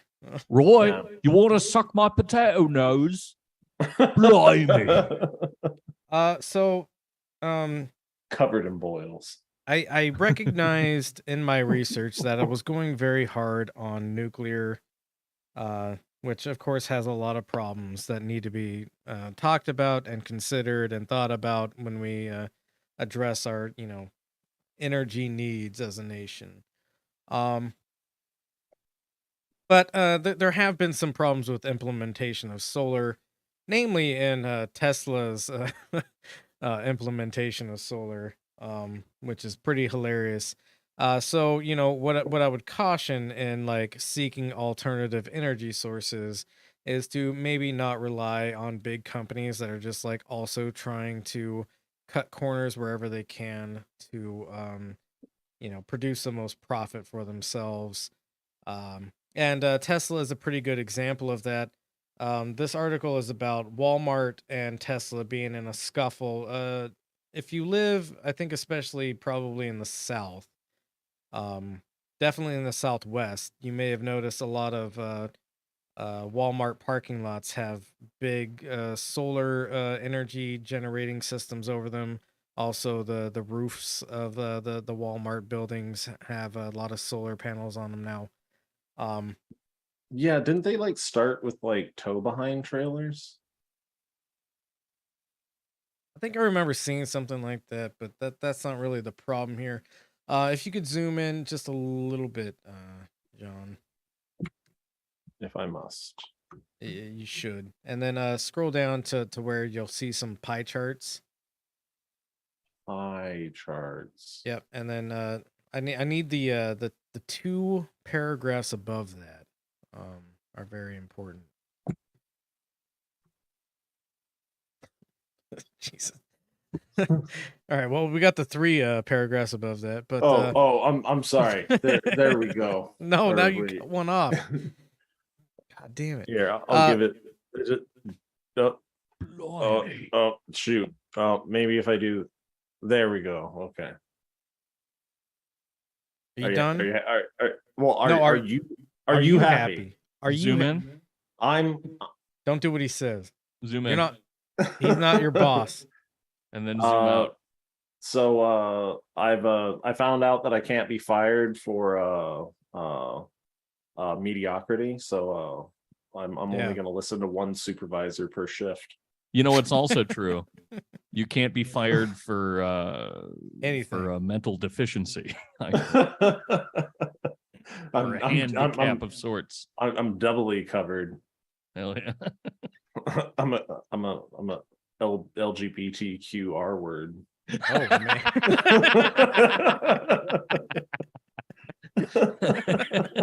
All right. Yeah, I love the LGBTQR community.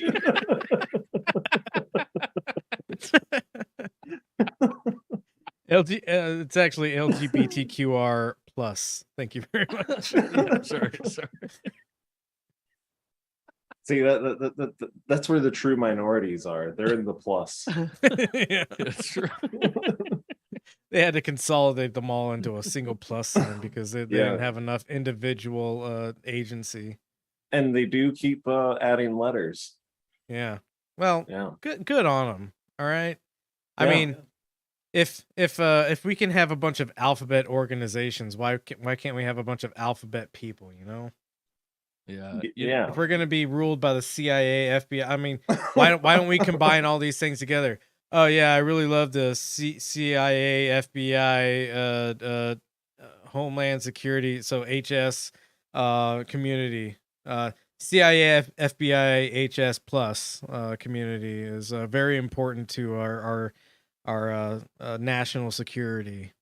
You know which organization is really controlling my life right now, and I kind of resent it, but I'm powerless to stop it, is the BBWs. Oh no. Which BBC are kind of- doing it too, but Oh no! Oh no! Not the BBCs. just because the Queen. It's because of the Queen. Oh, I was thinking of a different kind of What are you talking about, Mike? big brown coolios. Big, beautiful Yeah. coolers. Yeah. As a member of the BBW, BBC, BMC plus community, I resent everything you just said. Wait, which BBW are you? The Big, beautiful wolf man. yeah, the Oh, big alright. beautiful Wolfman, All right, British cool. Broadcast Company. Yeah. Sorry, the listener deserves to laugh a little bit after what they've just had Big- to sit through. Big That's fair. Mexican cock community. Yeah, I mean, I did pre-warn everybody that this was going to be about nuclear energy. yeah, we showed tumor bait. And I've never once said that And the Benzo Rehab dungeon is here to just make you fucking laugh. I'm not your fucking clown boy, okay?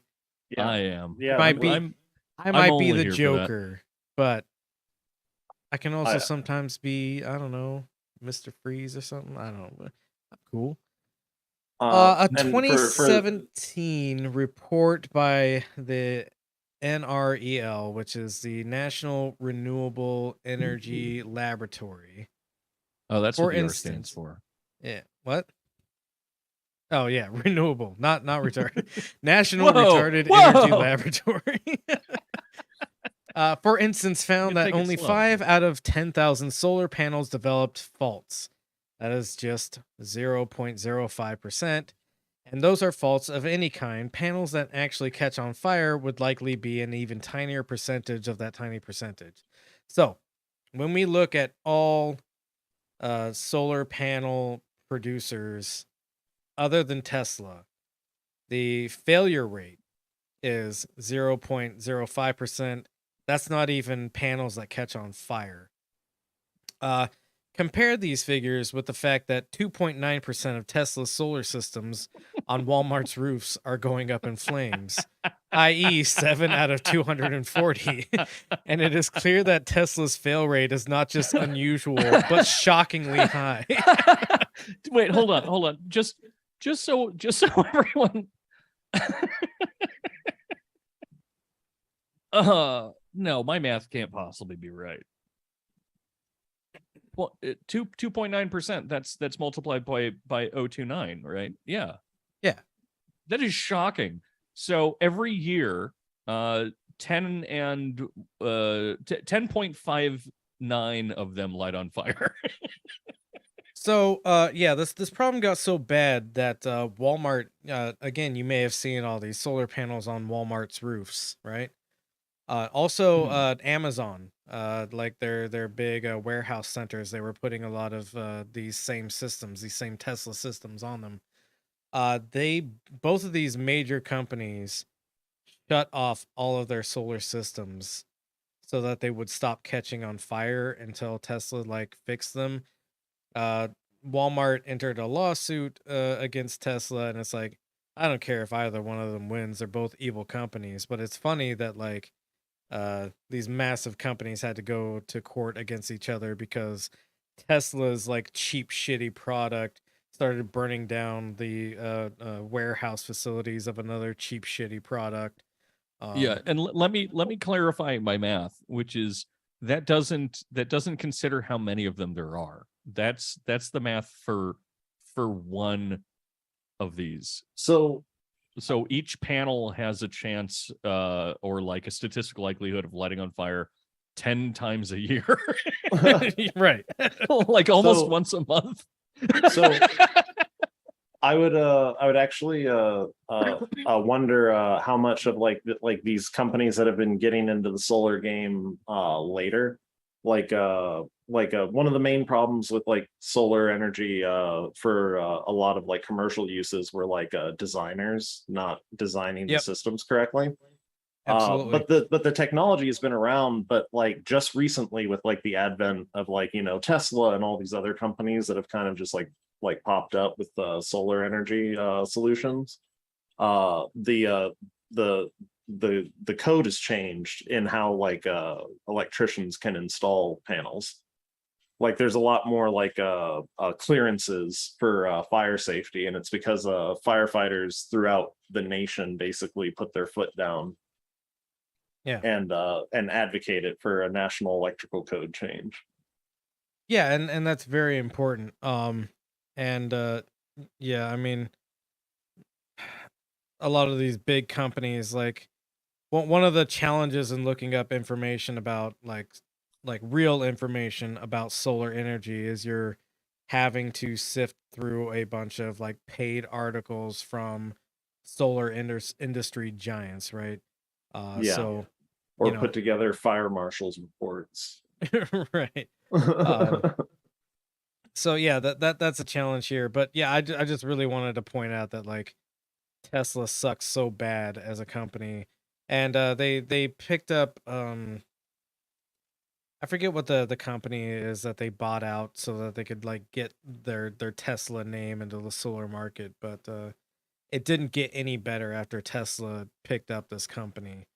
Um, and they just really had shoddy business practices. You know, hiring people that maybe don't know what they're doing with like installation of solar panels. Um, you're talking Yeah, about like the designers of these systems, like, hey, take our little in-house course to learn how to like type into the computer what you need for solar systems. No real actual engineering going into a lot of these systems, just kind of like, well, the computer yeah, says that we'll need such and such amount of inverters and such amount of you know, panels connected to these inverters. Not well, really a whole lot of like actual engineering going on there. well, like something that's interesting to me, like uh tradesmen, electricians talking about like the design of one of the buildings in Austin that has solar panels.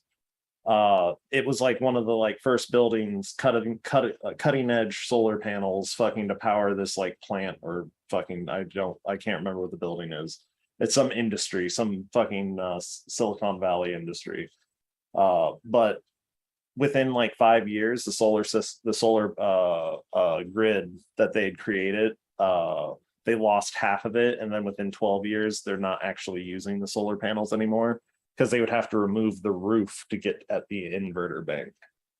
Which is amazing.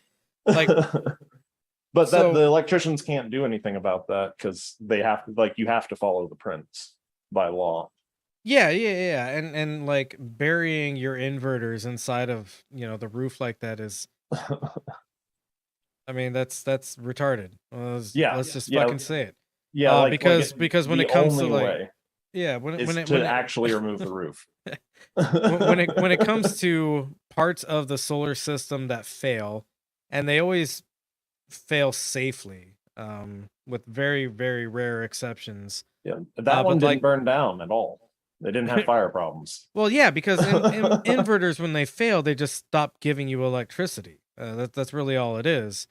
But it's worth noting that inverters are the most common fail point in solar systems because they kind of effectively see the most use. They're constantly taking that DC voltage and transforming it into AC voltage so it can be put back into like the system of use, right? Um And it might have so like variable current circuits, relays. and Yeah, those variable current circuits are of course like an even greater point of failure. So like burying, and that's, you know, one of the criticisms of solar that you can have is that if we mass implemented solar on a very decentralized basis, you would have to do constant maintenance, kind of uh, on all these inverters, right? And you yeah, could schedule them out. You could reasonably schedule them out, so that like, I don't know, every 10 years you do a pretty thorough inspection. If you see anything out of place, then you've got like parts on hand to replace as you need to, right? Um, because there's no like set date for when an inverter is going to fail. You need to inspect them. You need to like go through a proper maintenance cycle of them, and some are going to last for a long time. Some are going to need to be replaced on a shorter time frame. Yeah, So there's a more ground level maintenance operation that's involved. You can't centralize all of your maintenance operations. You have to have kind of like a more what's the word I'm looking for? well, like if preventative maintenance, Mhm.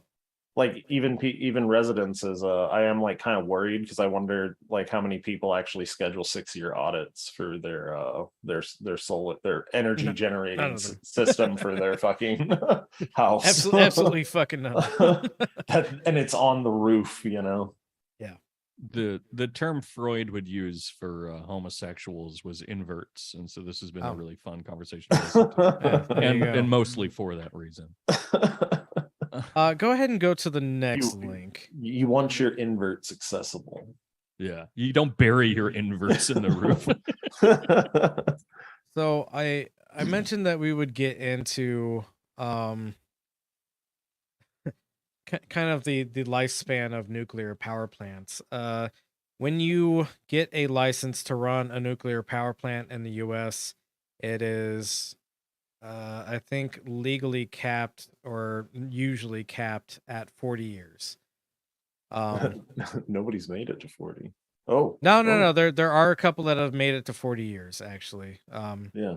What we're looking at here is these closures include only commercial plants of significant size shut down prior to their license expiration, which is 40 years. So that's this first group here, right? Mind you, there are only 55 active nuclear power plants in America right now. So we're looking at I wrote down some notes here. These are 22 reactors that have been closed down. So that's a significant portion of total active nuclear power plants. We have 55 active right now. This is 22 closures that have happened prematurely. So we can zoom in a little bit and we'll go kind of line by line on a couple of these. The Connecticut Yankee plant, steam tube damage, ECSS undersized, milestone 1. The Connecticut Yankee plant was 29 years old. Milestone 1, 28 years old. Improper operation, cost of safety improvements. So basically, they didn't want to pay for how much it would cost to improve their safety. Maine Yankee, 25 years. Steam generator tube damage, electrical power, cable separation. We'll skip down a couple. Big Rock Point in Michigan, 35 years. Economics. That's a fun one. Also La Crosse, Wisconsin, 17 years. Economics. I don't know what economics means. It doesn't. This particular thing doesn't explain what economics means. Well, I can tell you what happened with that one. That one wasn't producing PBR, so it had to shut it down. Wisconsin joke. Yeah. Fort St. Vrain. 10 years. Helium cooled graphite core control rod failure, never dependable.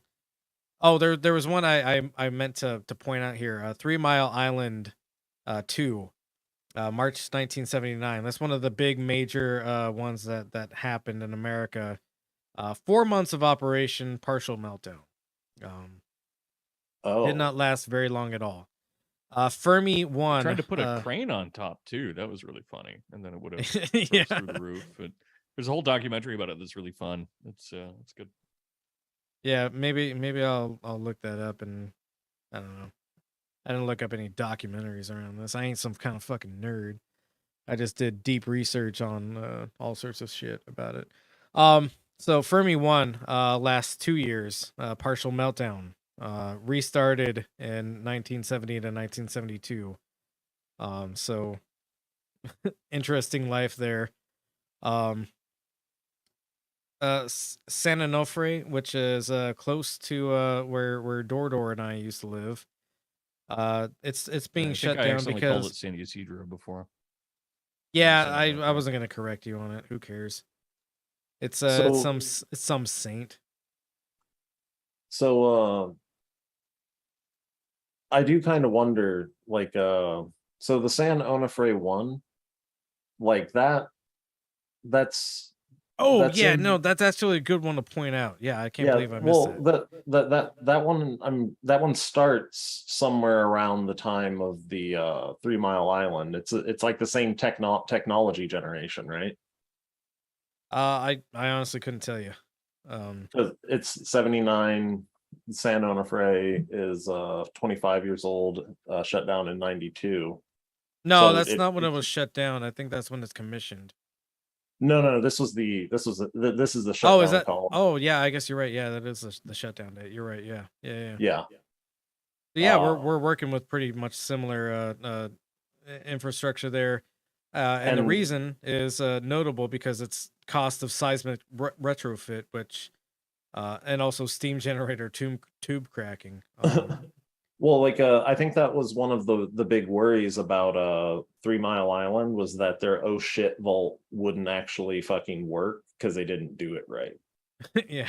Because like they were worried about the meltdown just like continuing forever and like Yeah, and causing seismic events. well, and then you look at San Onofre 1 and it's a cost of seismic retrofit where we're going, "Oh, hey, we built a nuclear power plant in an area that sees earthquakes all the time, and so maybe we need to like make special considerations for that, right?" So Yeah, then and we can't make an oh shit vault deep enough. yeah, and so then we get San Onofre 2 and 3. They last 30 and 29 years respectively. And it's steam generator tube cracking is their problem, which is also the problem that San Onofre 1 had. And when these steam generator tubes crack, that's where you start getting like heavy amounts of like water contamination as well, by the way. Those are probably the collection points of the heavy metals. Yeah. Yeah. And then you get It's like the turbines also, I believe, like it catches a lot of the like actual like heavy metals that make their way into the water. I don't know specifically about that, but I'm sure there's something to that, yeah. Well, yeah, I like that's why there's like always like two generators. They Right. can shut one down and clean it while the other one still operates. Yeah. Yeah, there is constant maintenance on these things. So I did the math on these nuclear reactors that were shut down before their like 40-year mark, right?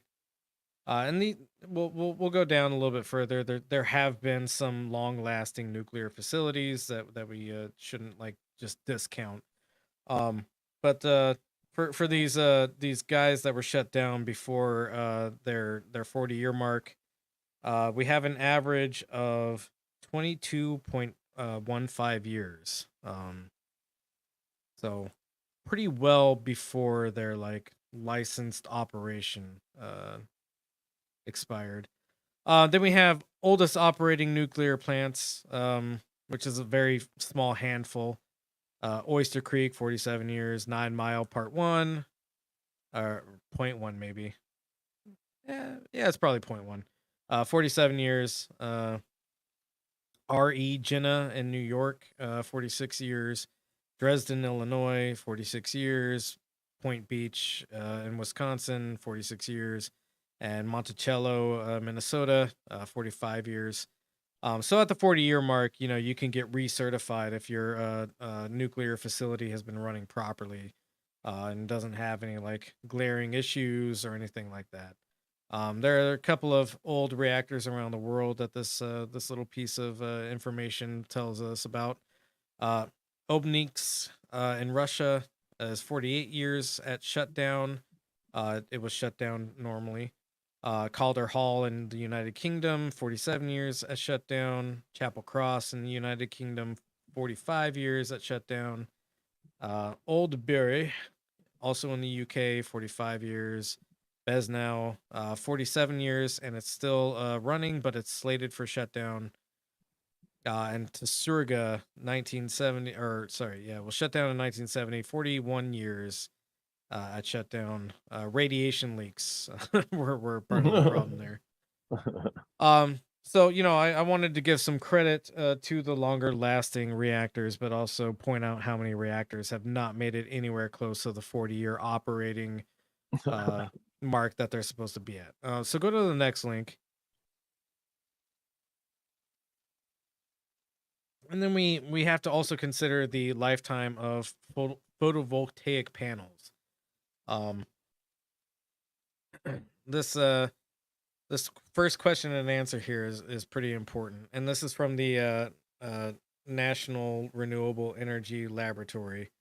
What is the productive life of solar photovoltaic panels, and do they produce the same amount of electricity year over year? That's a dumb question. Of course they don't. But the answer is the productive life of solar panels and the electricity production from these panels over time depend on factors such as climate, module type, and racking system, among others. The reduction in solar panel output over time is called degradation. NREL research has shown that solar panels have a median degradation rate of about 0.5% per year, but the rate could be higher in hotter climates and for rooftop systems. A degradation rate of about 0.5% implies that production from a solar panel will decrease at a rate of 0.5% per year. This means that in year 20, the module is producing approximately 90% of the electricity it produced in year 1. So you have a pretty effective lifespan for solar energy. A lot of things, or a lot of warranties expire at like the 25-year mark. But a lot of research has shown that solar panels that were installed in like the 1980s are still like producing at a pretty high rate compared to like their expected production. So And if these they're not- panels don't ever reach any like hard failure point, they will still keep producing way past their lifespan. Yeah, and you should be able to. An electrician should be able to connect solar panels to any inverter system if they apply themselves. Yeah, absolutely. I would think. Like, I know Tesla makes it hard, but I'm sure that you could, as long as software doesn't void the warranty. Yeah. So solar panels have actually exceeded a lot of expectations as far as their longevity and how long they can produce for, even when they kind of like so most solar panels kind of like um pay for themselves at like the depending on what you get, the 6 to like 9 year mark is when solar system kind of like actually makes even on the investment that you put into it. And then past that, it's all just a win from there, really. And we're talking about like the first quarter of the years of like the expected best productivity of a solar system. You make even, and then the remaining 3 quarters is like slow degradation, and you're still coming out ahead. Um, and this is actually me taking like the worst case scenario metrics for solar energy here. Um, Another thing is a lot of renewables are very recyclable. Let's go to the next link because I think the next link plays into my next point. So the cost per megawatt hour through energy sources. The cost of generating solar power ranges from $36 to $44 per megawatt hour. The WNISR said, and the WNISR is hold up, I wrote it down. The Maybe I didn't write it white. down. No, it's got nothing to do with white. World Nuclear Industry Standard Report. So this is actually like the nuclear industry's like own research on renewables versus nuclear energy, which is funny. So the cost of generating solar power, according to the nuclear people, is $36 to $44 per megawatt hour. While onshore wind power comes in at $29 to $56 per megawatt hour, and nuclear energy costs between $112 to $189 per megawatt hour. So obviously it costs way more to run nuclear energy in a lot of cases. Again, when it comes to comparing this to solar and wind power, that assumes that you are installing these in a place where there is enough sunlight and enough wind to justify installing these renewable sources of energy. But generally, nuclear energy costs more, especially in places where renewable alternatives are applicable. Go to the next link there. And I promise we're almost done with this. I'm sorry, Danko. I know that you probably just walled Yeah, yourself off, and he's just muted himself. yeah, he's sleeping right now. Yeah. Yeah, I mute myself whenever I'm not talking because I have fucking awful allergies and I keep coughing, but also because this is boring as shit. Well, there you go. A telling problem with solar, well, not a problem with solar necessarily, but a problem with energy utility companies in general, is that they've started really reducing how much they pay back people who have installed solar panels on their rooftops. So this article from NBC is utilities push back against growth of rooftop solar panels. In most states, utilities pay solar customers for power they send back to the grid, but there's a battle over what that sun-fueled energy is worth. So you can scroll down a little bit to the article. Skip this handsome lady here. So this article is very interestingly worded. One of the biggest thrills Lynn Krell and her husband experienced after they installed solar panels on the roof of their Hattiesburg, Mississippi home was watching their power meter run backward as their utility credited them for excess power they sold back to the grid. Those credits also go ahead. That's saying a lot because they used to fuck on them. You're right, yeah. They would get up on the solar panels and just rail each other out. Those credits also showed up on their electricity bill, helping to cut their average monthly payments by $11, in addition to the $250 or so they saved during peak summer months by using solar power themselves. But eventually, the Krells began to question the value of the credits. The Krells learned that Mississippi regulations allowed utility companies to buy roof-generated solar power at a small fraction of the retail rate they charge to deliver that power to customers' homes. The Krells talked to rooftop solar owners in other states where more generous compensation rules allowed them to offset their entire electricity bills. It felt unfair. I'm royally ticked, Krell, 63, said. Mississippi, which gets a lot of sun, was one of the last states to give subsidies to people who install solar panels on their roofs in 2015, and those subsidies remain among the stingiest in the country. 37 states reimburse at the full retail rate, but Mississippi offers significantly less. That, experts say, is one of the reasons why rooftop solar hasn't caught on there. Only 586 Mississippi households have the technology. So basically, it turns out that putting a couple of solar energy panels on your roof, your actual roof at home, became so efficient that people were starting to sell too much energy back to utility companies. And where utility companies were allowed to do it, Mississippi being one of the prime candidates of this sort of thing, there's a lot of regulations in other states that say, hey, if a customer is generating more power than they use, you have to pay a fair market price for that power that they're giving you, which means that a lot of people who have put a couple of solar panels up on their roof are actually getting paid by the energy company at a certain point. But in Mississippi, they want to push back against this because that cuts into the energy company's profits.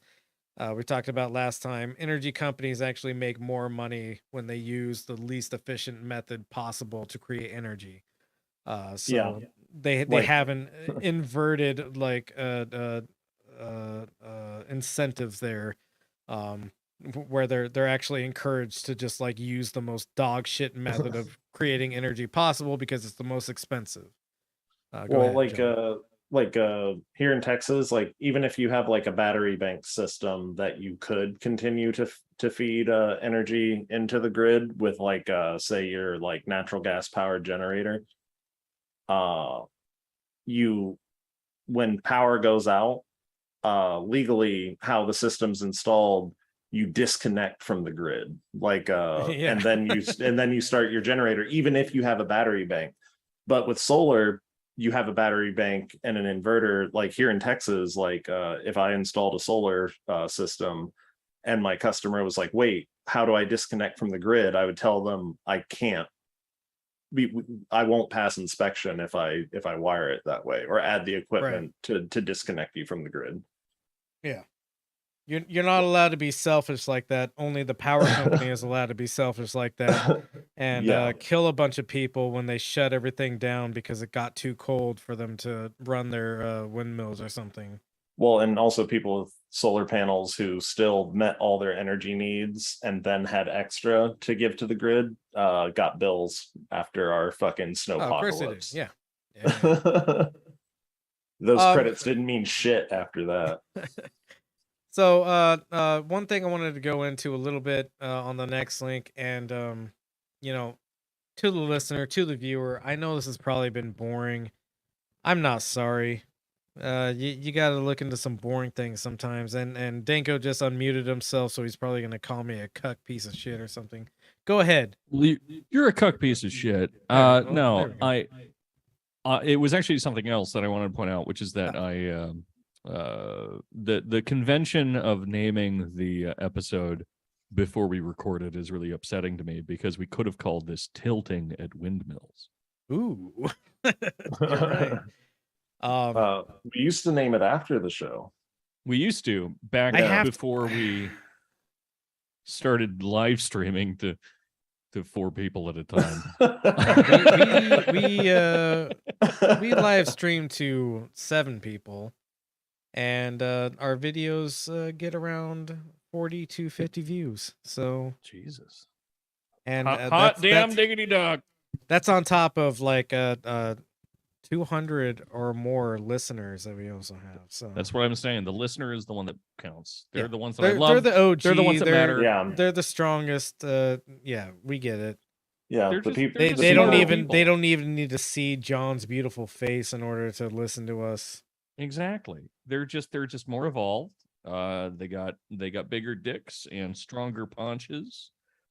They're creating kitties, quite the is what I'm creature saying. here. Yeah. Big dick, strong haunches. But no, paunches, misshapen paunches. backs. Also haunches. Yeah. two backs even. Yeah. Yeah. So here is something that I think is worth looking into. We won't go you too were defending doing boring shit on a podcast. You can continue doing that. All podcasts are boring. That's a good point, John. Yeah. That's a very good point. You got us there. Okay, carry on. I try to make this as fun as I could, which is not very fun at all because we're talking about energy policy and energy. In generation. 1956, a power plant shut down due to economics. In 1957, 2 more shut down due to partial cracks. I'd like to think that we've cultivated a listenership and viewership that knows when to just shut us off and go, all right, they don't like nuclear energy. but God bless them for trying to tell me about it. The reason this is upsetting to me isn't because of the fact that I have to sit through it. It's that if we convince people to shut off the podcast before the end, how will they know that they need to go to patreon.com/Truncata, TRUNCATA, wow, in order to join my workshop? Anyways, a concept that has begun to break out and has started to see some limited implementation is called a microgrid, in which you kind of like pre-plan a little community, which is not too different than like the suburbs have kind of been constructed, but it's the suburbs with a energy twist, I guess. And we're never going to stop the development of suburbs, but we can make the suburbs better, I think. And so the concept is a microgrid, which is a community that kind of produces its own energy, uh, while either being connected or disconnected from the greater grid of like the national grid system, right?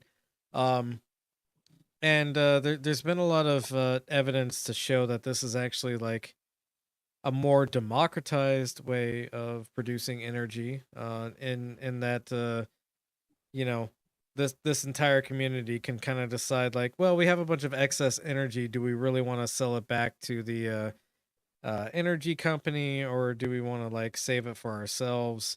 They work together to arrive at conclusions here. I mean, but Well, but because they applied to the register as a states. plant, right? Oh, What? sorry. Go ahead, George. Go ahead, Danko. No, but like applied to the United States, if this saw any like widespread use, I feel like it would just end up meaning that we have like a lot of nice white neighborhoods with good schools that are funded through property tax that actually have course. power, Yeah, and a yeah, bunch of yeah. black neighborhoods where everyone's dead because they froze to death. For sure, I mean, there's lots of conversations we need to have around this kind of thing, of course. But when it comes to just the basic, like removing all of the, and yeah, I understand what I'm saying here. You can't divorce America from its racial inequalities, but let's just imagine that we don't have racial inequalities, and that people are allowed to, or have the economic means to kind of live as they would like to. This Imagine there's no white people. is It's exactly. easy if you try. Imagine I'm colorblind. Living in harmony and everything. And there's a little bit of like woo-woo stuff going on in this plan that we can see, like an aquaponics garden and farmers market. Like, no, nobody's gonna like maintain that, of course. But the general idea is It's that all designed for white people. yeah. The general idea is that you have kind of communities, little groupings of people that are producing their own energy. They can either be energy islands, which means that they're disconnected from the larger national grid, or probably a better option is that they have the option to disconnect or connect to the greater grid. Um, in which that this community of people who kind of generates as much power as they really need on their own can have the reliability of the greater grid. Let's say one of the homes has some kind of problem with their inverter. Now you're missing out on that energy production. Everything's kind of thrown out of whack. Now we can rely on the greater grid to provide us with that supplementary power, rather than the greater grid being what provides you the most of your power, and being able to rely on outliers of people who produce more than they use to supplement that, right? Our other good option for naming this would have been the greater grid. Yeah, I mean, I guess so. Well, and also like it's also hoping that like regulations change. Like you can't make a direct current uh home. It has to be turned into alternating current. Yeah, like I said, there is some woo woo going on here. Yeah. But it is It's not like- a bad idea in terms of how we should think about development as we move forward. It empowers whoever lives in this community to have a greater exercise of control over, where they get their power from. Energies are or energy utilities are considered natural monopolies right now.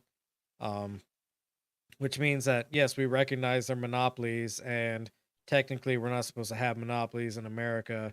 But energy companies can't be replaced by it. Like you can't have a bunch of competing energy companies in one area. It all has to come from one company, or the entire grid doesn't really work.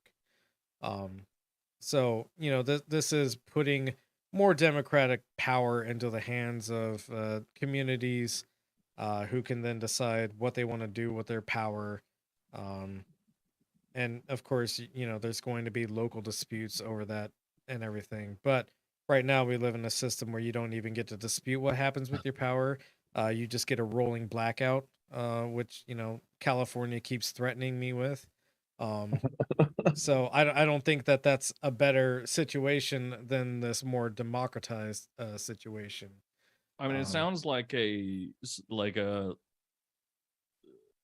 like a libertarian response to someone just saying, why don't we just nationalize utilities? Well, and there's no reason that this couldn't be effectively nationalized in some way, right? Um, I'm just saying that this puts more power in the hands of communities. That doesn't mean individual communities operating as like libertarian enclaves. There could be like a national implementation of this, um, whichever way it ends up happening. I think, right? Yeah, and I mean, like, I don't think it would actually be that hard to switch. I mean, it would be hard. It obviously would cost money, and it would be construction. But I do think, like, basically, like how networks are set up, the grid is set up is basically there are substations that are the grid that feed a neighborhood. Yeah, and this would be kind of reversing it to the neighborhood is a substation. Well, you'd have Feeding that into- disconnect. That Yeah. I disconnect from this neighborhood disconnects from the grid when we don't want the grid. Right. Yeah. Or don't Um, even need it. So that was just something that I thought was interesting for people to look into. You can look into microgrids more on your own if you would like. It was just something I wanted to bring up in this conversation about, decentralizing the way energy works, but not necessarily, like Danko was saying, like a libertarian response. I don't think is good either, but also empowering communities to make better choices with their energy production, and not being beholden to a natural monopoly that is kind of deciding how your energy is expended one way or another without you like ever having any say in it. I like the idea of like a gated community going on raids to the other unpowered communities around them to like steal natural resources to burn in their giant generator pit so that they can continue mining more crypto because it's a decentralized currency. Yeah, I mean, decentralized currency is a dumb idea. There's nuances to this, of course. I'll decentralize your fucking butthole. Wow. Let's go back to trading seashells. I mean, why not? It's all made up anyway. Yeah. Who's got the prettiest beads is the richest man. And who's got the Which prettiest one of us anal does have the beads? prettiest beads? I don't own any beads at all, so one of Alright. you. I have a beat it thing. Oh, You have a what? I don't know. I have a thing that is beat it. Okay. That's beaded. Beat Yeah. it, You beat own it. something with beads. Yeah. That's your statement was that something that you own has beads Yeah. involved. How many beads do you have? I due to my religious background, I actually have a bunch of like beaded necklaces and stuff. Wow. Oh, Yeah. well, I got a lot of beads around. you How many of probably those have been shoved up your butt? I think is the real All of them. question. All of them. Yeah. Krishna appears to me with his many arms and says, I am come. Wow. Get it? Because I am become the Yep. death destroyer of worlds, but I instead am I just had him become. say I am come. Let's go to the next link. I am come. So we're moving away. In the end, aren't we from- all come? If you think about it. So I keep seeing this article pop up about how the founder of Patagonia, has put all of his money back into the climate, and none of Yeah, the he's mainstream. dodging a massive tax as we're bill he seeing was on going the to get for like $1 screen. billion. As we're seeing on the screen, this is a tax evasion scheme, really at its heart. But I keep on seeing the articles being passed around that Patagonia's founder is reinvesting in the environment, and he made this bold claim that now Patagonia belongs to the earth, not the shareholders, or the only shareholder of Patagonia is the earth. What? That's such a fucking cool move. I Yeah, fucking love that, honestly. But Like, it's the so funny. Earth is owned by me and 5 of my buddies. Yeah. Right. So go And I back know up to it's on the screen, but I'm helping out the listener. The listener's my I know, boy. but I don't give a like, shit what's on the screen. You ruined the build up to it. Go to the Absolutely. headline, John, real quick. Okay. So one of the best sources you can go to when you're like skeptical about what a money person is doing, like a billionaire is like done something good supposedly, go to the actual money websites where somebody's like, man, this genius billionaire guy is pulling off this huge tax scam. Isn't that amazing? Don't go to your CNNs, your NBCs, your fucking MSNBCs. What's the other one? The ABC. ABC, whatever. Don't go to any of those fucking sites or news sources, because all they're gonna do is they're gonna suck this old dude off with all their fucking throat, and they don't know what they're fucking talking about. You go to Fortune magazine and you look up this guy, and the first article that comes up for him is Patagonia's founder rejects his billionaire status, but he's still saving $700 million in taxes with a legal loophole. That's what he's actually fucking doing. He's not putting the shareholder status back into the earth. He is doing a tax evasion technique. And scroll down a little bit past the guy. How am I going to read the picture of the guy? You can't. I don't know. The FBI handler does it to us. It's called a profile. Yeah, fair enough. Read so 'em. in this dossier, please stop looking at him. Come on, man. And then you skip past the first. Oh my gosh, you're so needy. When Patagonia founder Yvon Chouinard, I don't know how to say his name. Danko, do you know how to say his name? Yvon Retard. Chouinard announced this week that he's transferring 98% of his company. He made clear his distaste for excessive wealth and profit at all costs. I was in Forbes magazine listed as a billionaire, which really, really pissed me off. Why? You're a billionaire and you don't want to be labeled as one? Chouinard told the New York Times, "I don't have $1 billion in the bank. I don't drive Lexuses." Sure, man, whatever. You have somebody driving Lexuses for you. The 83-year-old to choose. yeah, A respectable town car. Yeah, I don't drive Subarus. a Lexus is something that people in the military drive sometimes. It's like a nice car, but it's like, look, I might be a billionaire, but I don't own a Mustang. Right? Yeah. I don't own the new Dodge Challenger. I do drive a Rolls Royce, but that's because I'm a man of taste, not a rich man. Yeah, he probably has. Bring me my Bentley. Miles, please pull the Bentley around. I don't think this guy's British. But anyways, the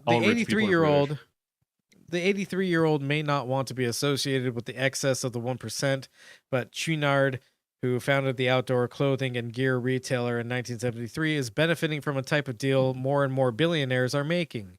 Interesting. The transfer of Patagonia is structured so that Chouinard and his family are still in control of the company, which is worth an estimated $3 billion, according to the New York Times. But now, because 98% of it has been transferred to the newly established Holdfast Collective, a nonprofit they created, by the way, they don't have to pay what Bloomberg estimates could be $700 million in the federal capital gains taxes that would have resulted from a standard sale of the company.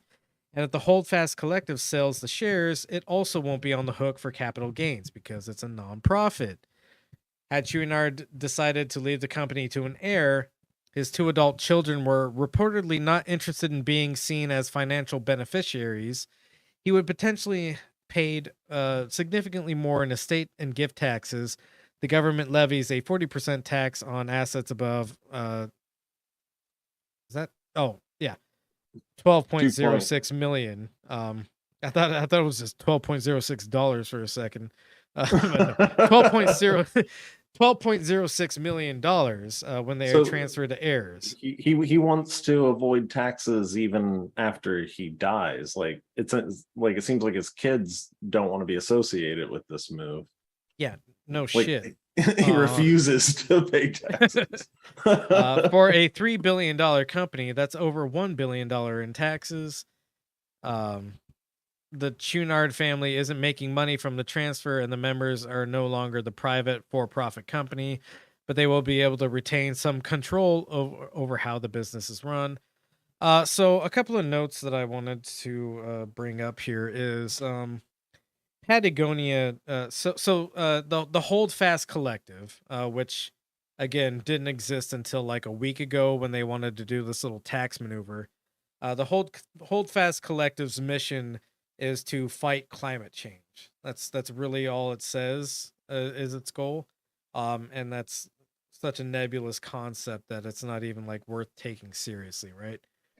Well, they're going to do it by having people buy more Patagonia jackets so they go hiking and enjoy nature. Glad you brought that up because Patagonia for a long time has had a sort of like PR rhetoric, right? That they fight climate change, and the way that they fight climate change is by using fabrics and materials that are less damaging to the environment. So, is this actually fighting climate change, or is it them? I'm not against reducing the impact to the climate. Obviously, we understand that like things like energy have an impact on the climate, whether you like it or not, and no matter what source you use. I am all for, reductions of impacts to the climate in what you're producing. But is the Holdfast Collective necessarily going to be about like, I don't know, shutting down oil pipelines, or is it going to be more about like investing in materials that cost or impact the environment less, and calling that fighting climate change while it still benefits this company? Is it going to go ahead and do anything policy oriented or practical, or is it just going to be a $1 billion R&D fund? Exactly. And that's what it more looks like is what you're saying, which is the greenwashing of capitalism, putting a bunch of money into something that's like, hey, we reduced our impact to the climate by 0.5%, so we're fighting climate change that way. We bioengineered a new type of goose that shits down. Entirely carbon neutral. Because you gotta have gooses. Yeah. Its blood is made of fucking rubber. Yeah. Fucking we invented a goose that eats plastic and shits I don't know, semiconductors. And pisses jet fuel. Yeah. Damn, I have more and more in common with this goose. Wow, that's amazing. We'll have to talk about your physiology later, I guess. You want to talk about my pee-pee later? Nope. My urine? But anyways, yeah, I just wanted to point out that this climate hero that people keep I mean, not people. It's really just That you people. no, it's the news meet like when something like this comes along, I feel like a better journalist than anybody on NBC because everybody on Yeah, 'cause it's all NBC is like, AstroTurf. yeah, of course. I'm paid by George Soros directly. No, that I'm saying that the news media is generally AstroTurf. Oh, I thought you were saying I was AstroTurf. I couldn't hear you because I was also talking. No, I'm just mean sometimes. Yeah, that's fair. But I'm still a Soros plant.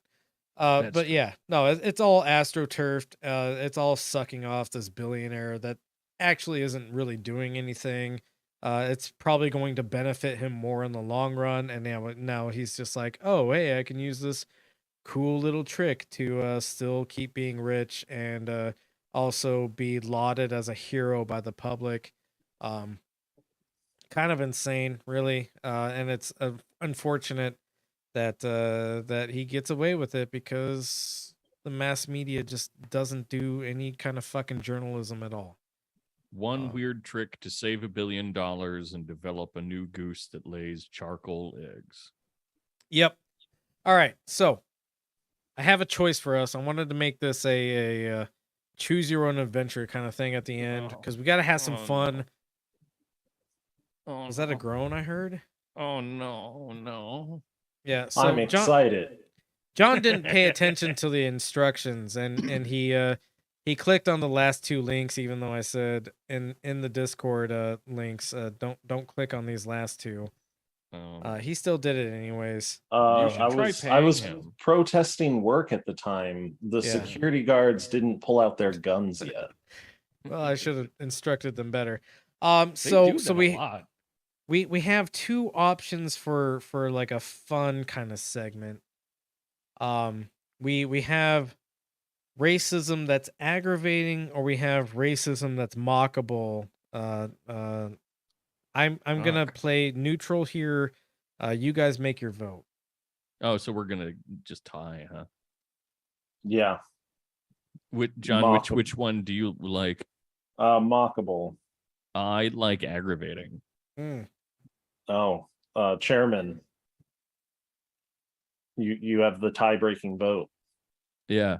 We got to make sure we only look at one of these entertaining things because we had to save time for the list of nuclear reactors. Oh, man. You can criticize me all you want, but I'm doing important work over here. Let's go to the second link. We'll look at mockable. Because the Tucker Carlson. Of course he votes against me. I criticize him once. And then twice, and then 3 or 4 more times on the podcast, and he votes against me. The Tucker Carlson thing might send me into a spiral, so we won't do that one. Instead, we'll do Matt Walsh, a grown human individual, a grown man, if you will, who is got deeply a beard and everything. Yeah, Danko, what were you saying? He would definitely call himself that. Yeah, he would definitely call himself that. Very focused on that.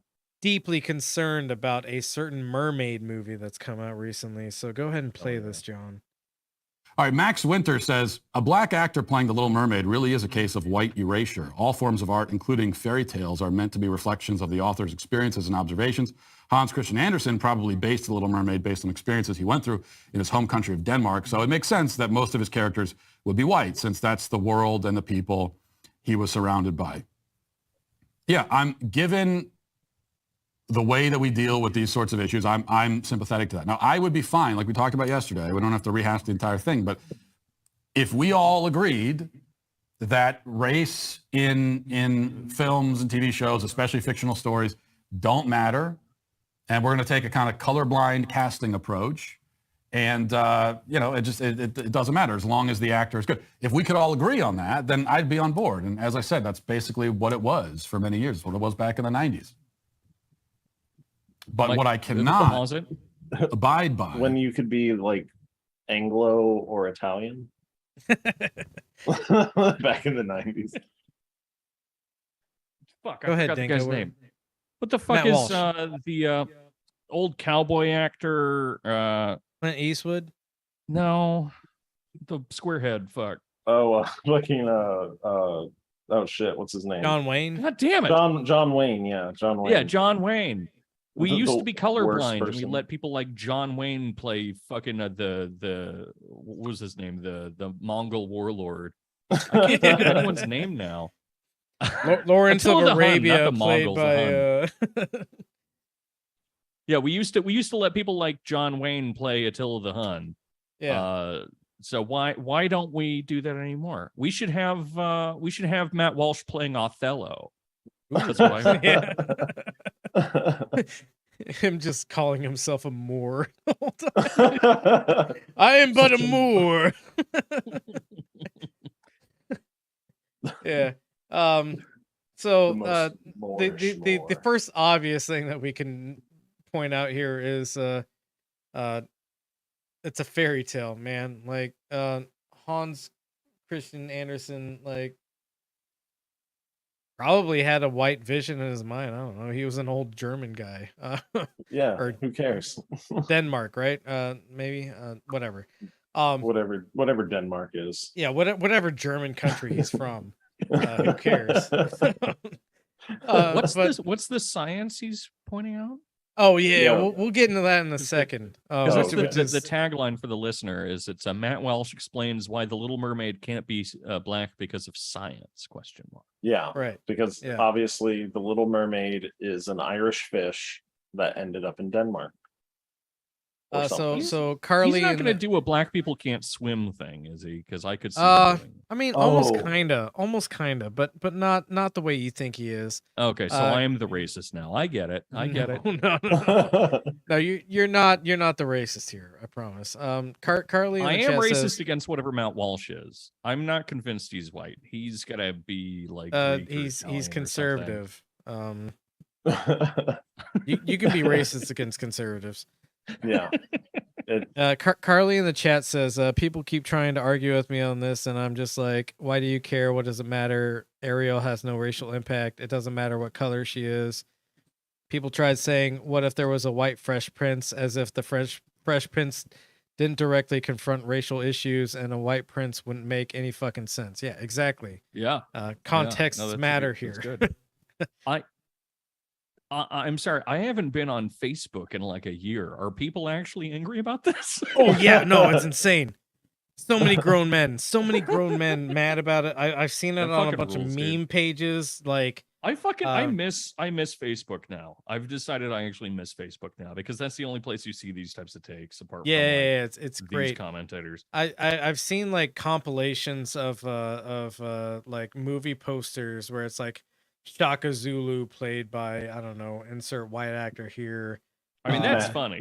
That's Matt a funny. Damon. I mean, yeah, it is funny, but also like MLK's story portrayed by Harrison Ford or something like that. You know, like Actually, one of our mutual friends, one of the funniest people that we know, shout out Weed Lord 69420. But he made a it was, I think it was him that made it. It was 12 Years a Slave, but it was starring what's his name, the guy from the new Blade Runner. Gosling, What's his Ryan fucking name? Gosling. Yeah. Yeah. Which is so fucking funny. That is no. Like, That sort of just stuff is funny. funny, but these memes are being shared in earnest that people are mad That's because so fucking lame, dude. because Ariel is being played by a black woman now. So That's, continue like, playing this. unbelievable. Continue playing this clip so we can get into Matt Walsh's scientific reasoning. I mean, he is wearing like a felt blazer. Yeah, he is wearing the most virginal So you're, clothes you've ever seen. so you're on an saying he's adult man. Irish, so I should be racist against him. Matt the Walsh. Is the double standard thing where we say, well, the casting, the race in casting matters only for certain races and not for others. No, we're not doing that. Also, by the way, with The Little Mermaid, can we also just mention that just from a scientific perspective, Okay, it doesn't make a lot of sense to have someone with darker skin who lives deep in the ocean. Or I mean, someone if singing anything, underwater, you not only fuck. should the Little Mermaid be pale, she should actually be translucent. If you look at deep sea creatures, they're like translucent. They have no kind of pigmentation whatsoever. What? And they're just like these horrifying, they look like skeletons floating around in the ocean. That's what the Little Mermaid should look like. She should be totally pale and skeletal, where you can see her skull through her face. I actually find And that would actually be a version of Little Mermaid that I would watch. Same. No. In the end, he's So correct. I've got to push back against you here because that's not even true. Look up the anglerfish. Yeah, there's definitely you like point out the jet one black. black fish. You point out the one black fish. There's plenty the one of POC black fish. Well, yeah, I am pointing out the one black fish. It's a dark toned fish in the deep sea. And that makes you racist. And well, no, I'm expressing solidarity with Black Ariel. Yeah, sure. She's the one black fish in the deep sea. Yeah, it's not even a That's rule what Ariel that should look like. Yeah, I mean, I agree with that. Like I would love a horrifying mermaid creature being portrayed as Ariel.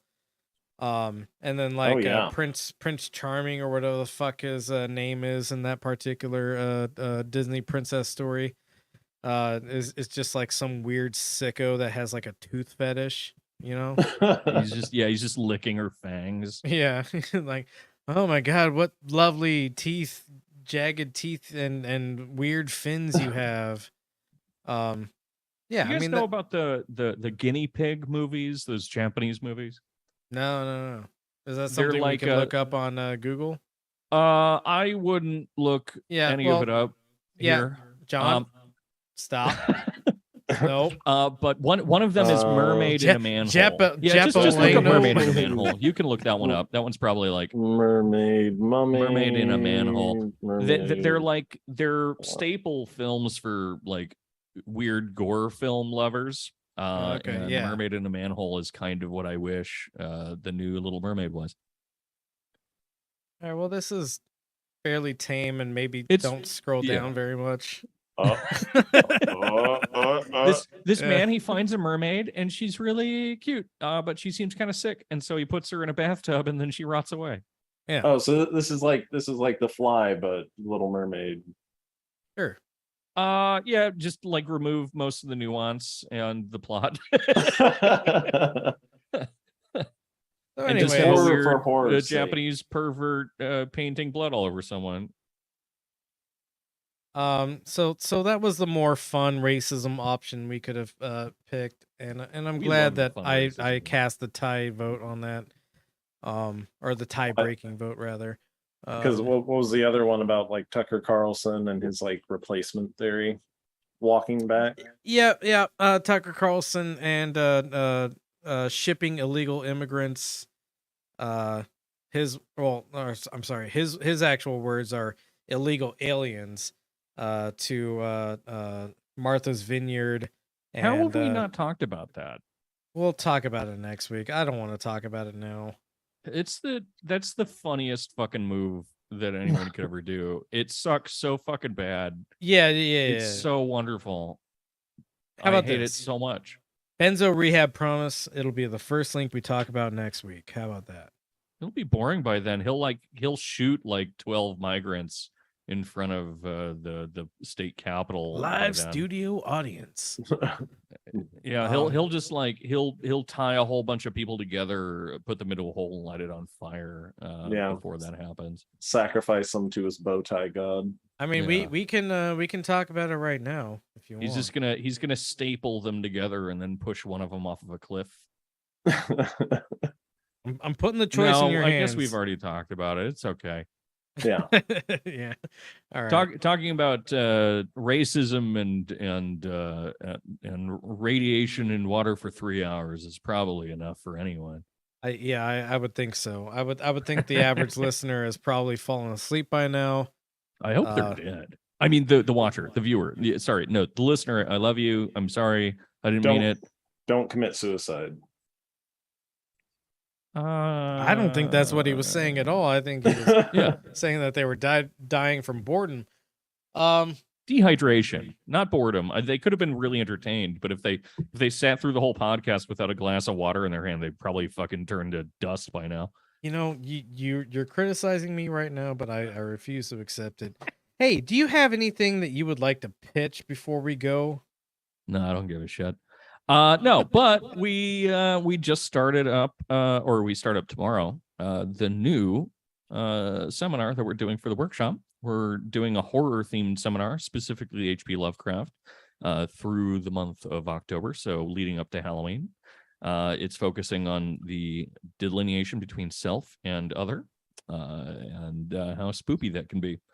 So we're starting that tomorrow, actually without any of the horror stuff. We're just gonna be looking at some cool poems that I like that kind of cover some of those feelings. And I think I saw some Walt Whitman in the next poem. Some Whitman, some Solomon, some Walt Whitman, some Wilke, of course.